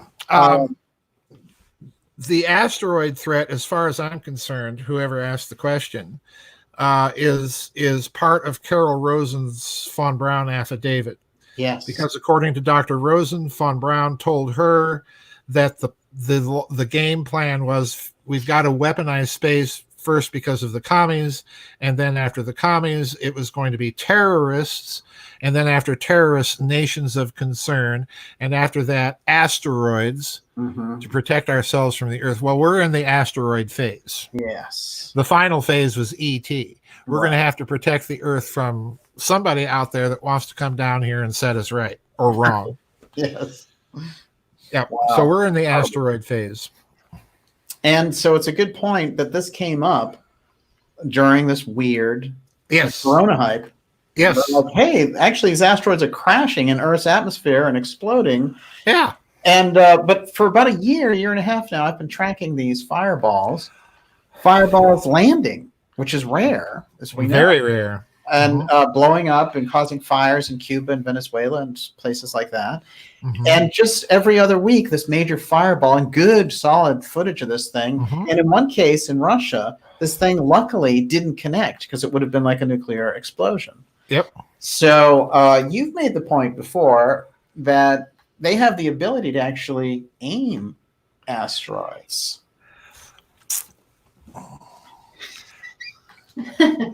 About a month prior to Chelyabinsk, yes, Prime Minister Dmitry Medvedev, if you recall, got on Russian television before Chelyabinsk and said, yeah, we need to build out a planetary asteroid defense system. But if we can't get international cooperation to do it, well, we'll just have to go ahead and do it ourselves. Well, Mr. Medvedev, says the reporter, how are we going to defend against asteroids? He's very nonchalant about it. He says, well, we can just take some of our missiles and blow them up, or we've got other ways to do it.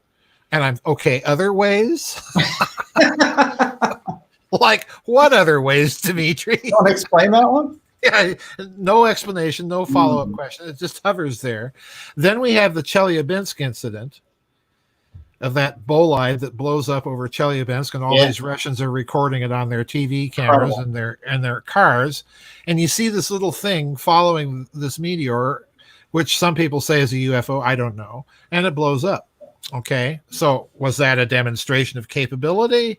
Who knows? But why I said the lobbing asteroids business is at about the same time frame. You recall there was that Russian and American satellite up there that collided. Yes. Now, neither Russia nor America orbits satellites so that they will collide with each other. Right. And neither country was expecting them to collide. Yes. Okay. So somebody had to push one or the other satellite out of its proper orbit so it would collide. That's it. That's it. Somebody has the technology to do that. And I'm suspecting it's somebody down here. Because if you're Ben Rich and you're saying things like, oh, we've got, we figured out the equations now and we can take ET home. Right. Yeah. think space warp here, people. What is a space warp? Space warps are simply a longitudinal wave in the fabric of space-time. That's all they are. And if you can create those things, you can go zipping around in your Starship Enterprise, or you can nudge an asteroid or two in a certain direction, or nudge a satellite. Yeah. That's that's one hell of a way to actually sort of nuke a country without taking responsibility. Yeah. Weather is a wonderful thing to weaponize. Yeah. So are earthquakes. So are asteroids. Oh, it's all an act of God. We haven't got the technology to do this, folks. Right. Yeah. Incredible. Wow. Amazing. Miss Olivia, the last question. Oh, can I get two more? No, it's okay. Go for it. Last one? Okay. Two's fine. I'm game if you guys are. Well, I'm going to link these two Yes. questions. Okay. Are we still looking at a Project Bluebeam scenario? Is You're a somebody Jesuit, Olivia. Go ahead. is somebody about to step out from behind the curtain? Oh. I don't know. Certainly. But there's an aspect of all of this that does give me the impression like this is the overture before the curtain goes up. Just those space stories alone during all and using coronavirus as the excuse for, shutting down your probes and so on and so forth. My question is, what don't they want people to see? Right. And since we're talking about somebody stepping out from behind the curtain, I'm torn about 50-50 between the idea that somebody from out there might step out behind the curtain, or that it might be somebody pretending to be somebody from out there stepping out from behind the curtain. I put nothing past these people. Yes. I mean, these people are sick. We're watching I'm going to get all sorts of bad comments for this. We're watching a flu virus being blown into this global story, largely by media. Mm-hmm. So if you're planning to do something like a fake contact event, this is a perfect beta test for how to manage it. Yes. How did they respond? Yes, precisely. How do people respond? Yeah. Amazing. That's incredible. And it's fascinating too, because that's something where in the last 2 years, they've inserted that UFO narrative after blocking it over and over and over. Yeah. You have to wonder if we're going to give some kind of disclosure. It's just they're set up for some weird thing like this off. Yeah.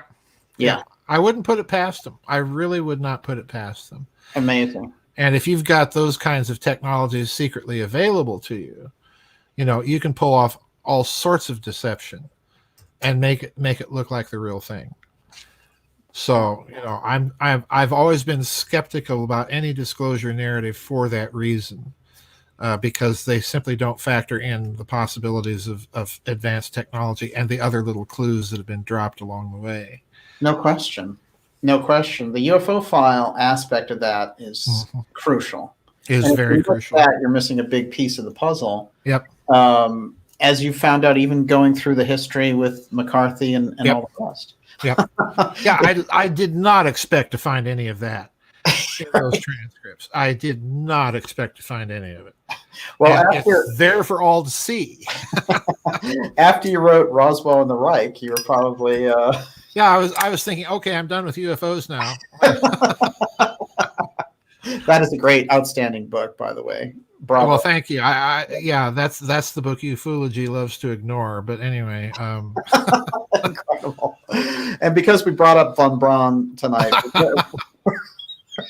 we're going to do an episode on von Braun. Okay. I found something recently in one of your books that I know we just have to get deeply into. Okay.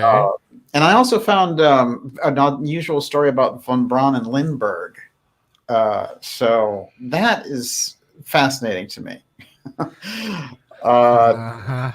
And oddly enough, those early Goddard trials out there in the New Mexico desert, when he was shooting off those rockets, it's just interesting that he was shooting them off in Roswell. Ain't it just? What a coinky dig, huh? Some 15 years before the incident. That's kind of fascinating. Amazing. Joseph, it's great to see you. All right. Thanks for having me on, Daniel. I've enjoyed it. I have a question. I'm sorry. I forgot. Yes. Yes. All right. So these I'm putting together also. So is it really possible that a positive change can come from all this? Is there a way to yank the carpet out from under the deep state? In a few weeks, we're probably going to be out of quarantine. What do we do? Well, it's very easy to yank the rug out from under them. Just don't play ball with them. Don't accept. I mean, we're doing it right now. We're not accepting their narrative. Right. And you know, whether or not we agree with the speculations Daniel and I have been offering, the important point is that initial step of skepticism. And the other thing is to realize that ultimately this is not a political nor cultural event. It is a spiritual one. We have been wandering far from our roots in this civilization. It's high time to get back to them. And that's why they're trying to shut them down. Absolutely. Because they're afraid of that backlash.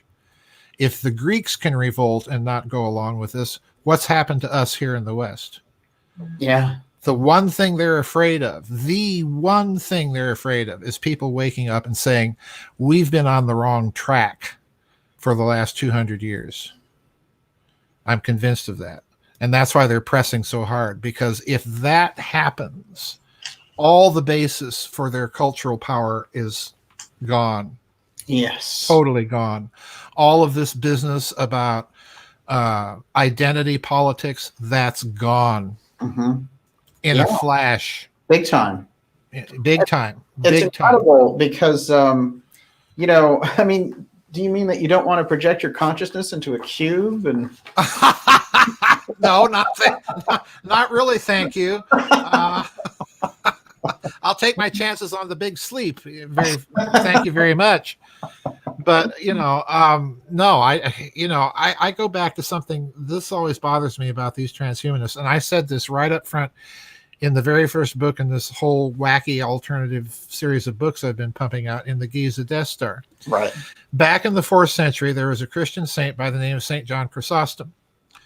And he pointed out that death is what gives human beings the ability to repent, because it cuts off progress in evil.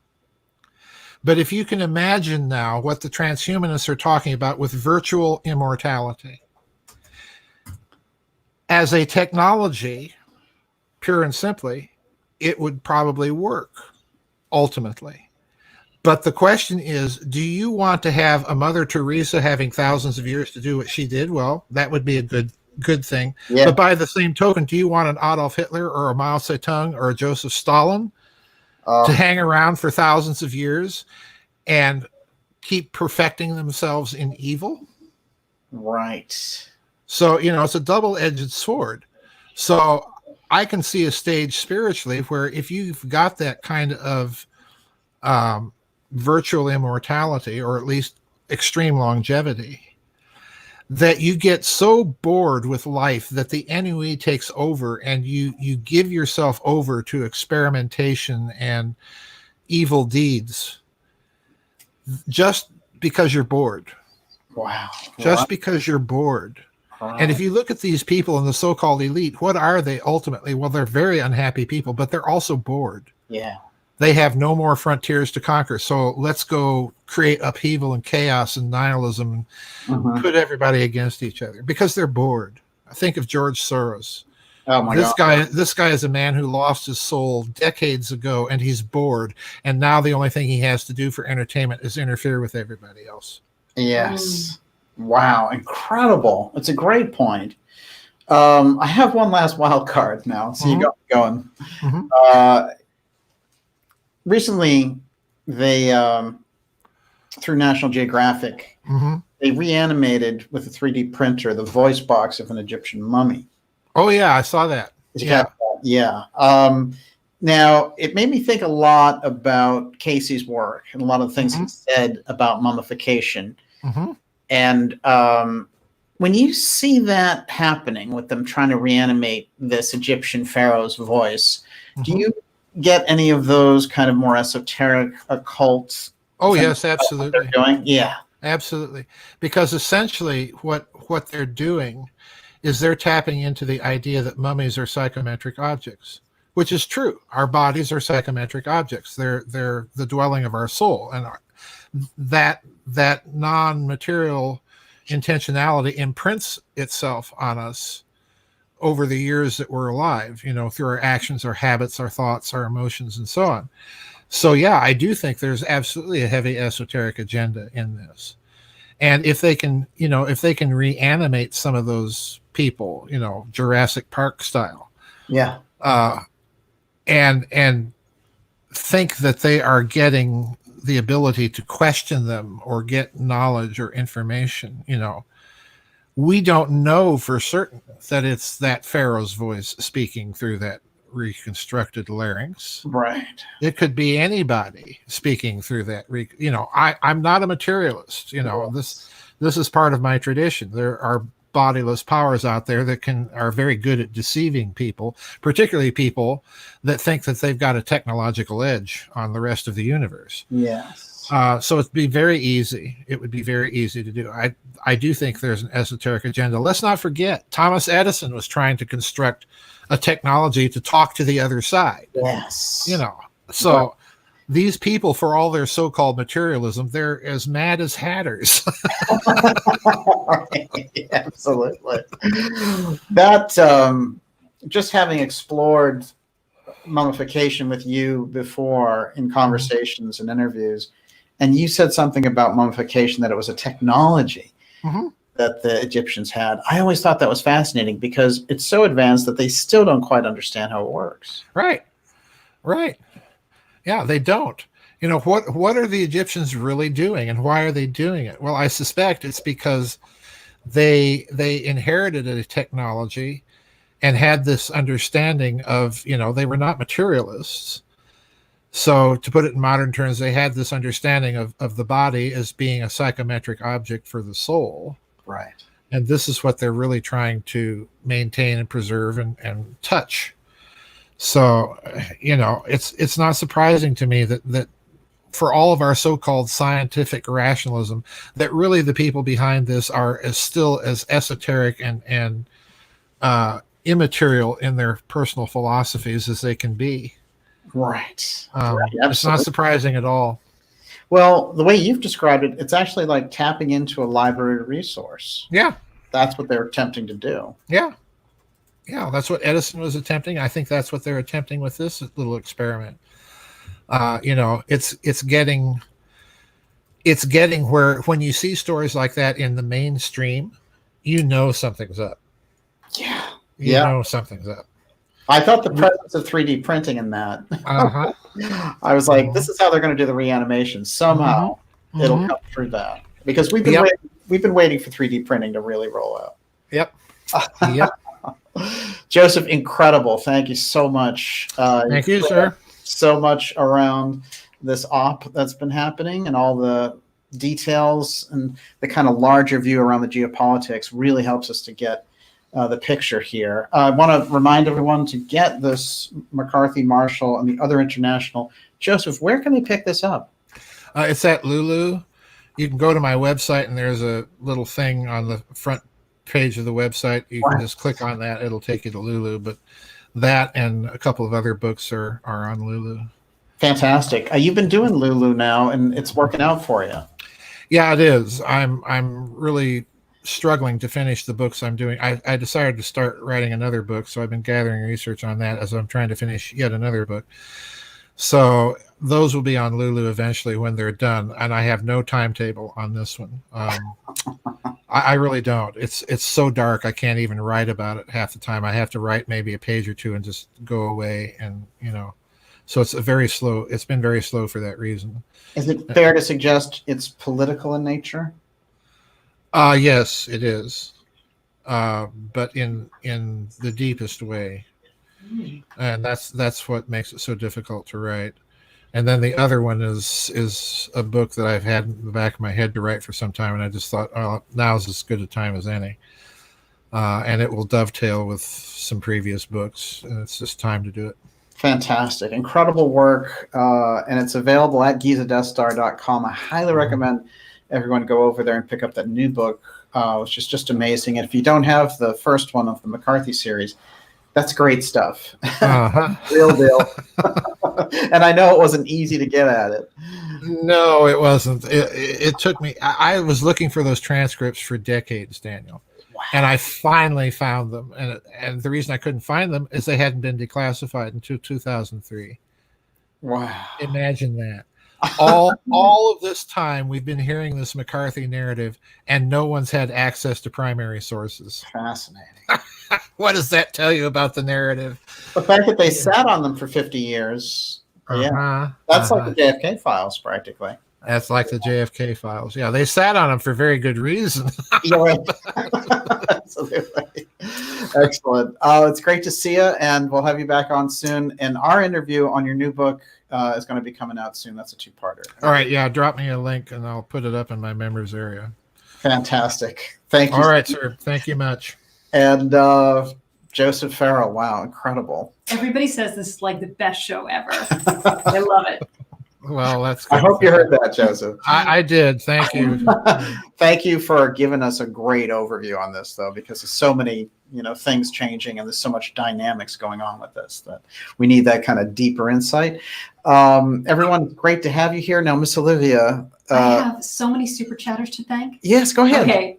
Go for it. I'm ready for you. Bend Over, Mindy Drake, Matt M., Robert Mathurin, Layers Onion, Flood, Carol Crumlish, Matute 11, Bill Gometz, Peter Rabbit, Jetlag 747400, Robert Mathurin, Crystal Pork, Occult Fan, Eurythmia's Fun, Rosterman the Seer, Dev Star, Maggie Smith, Talcott Phillips, See the Mark, Wayne Peak, Joe Spindler, Fudge Dread, Vlasta FF, Brad Bryant, Biney Guy.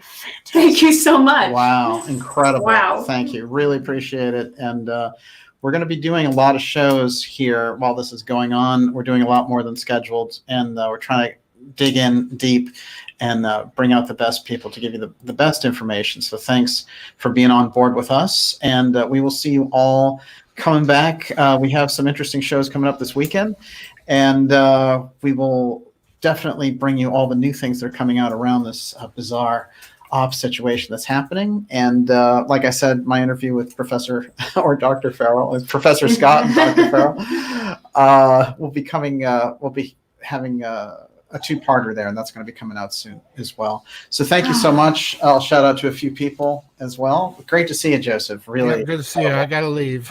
Yes. So I'll say goodbye now. Okay. Bye-bye. Great to see you. Wow, Joseph Farrell on fire tonight. Unbelievable. Probably his greatest performance on the show. And we all needed to laugh.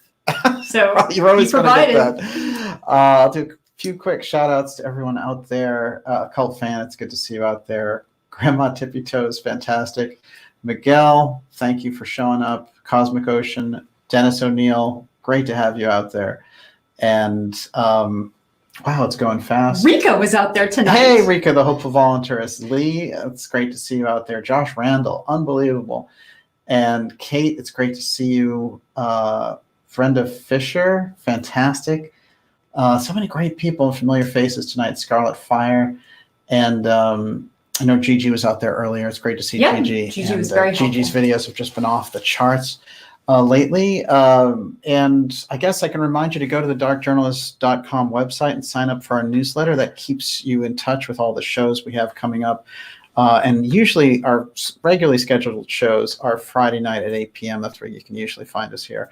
But we've been having so many things going on that we need to fit them in where we can. And the timing tonight was incredible with the president's statement and all these unusual things that happened, like the Imperial College dialing back their status of COVID-19 dramatically.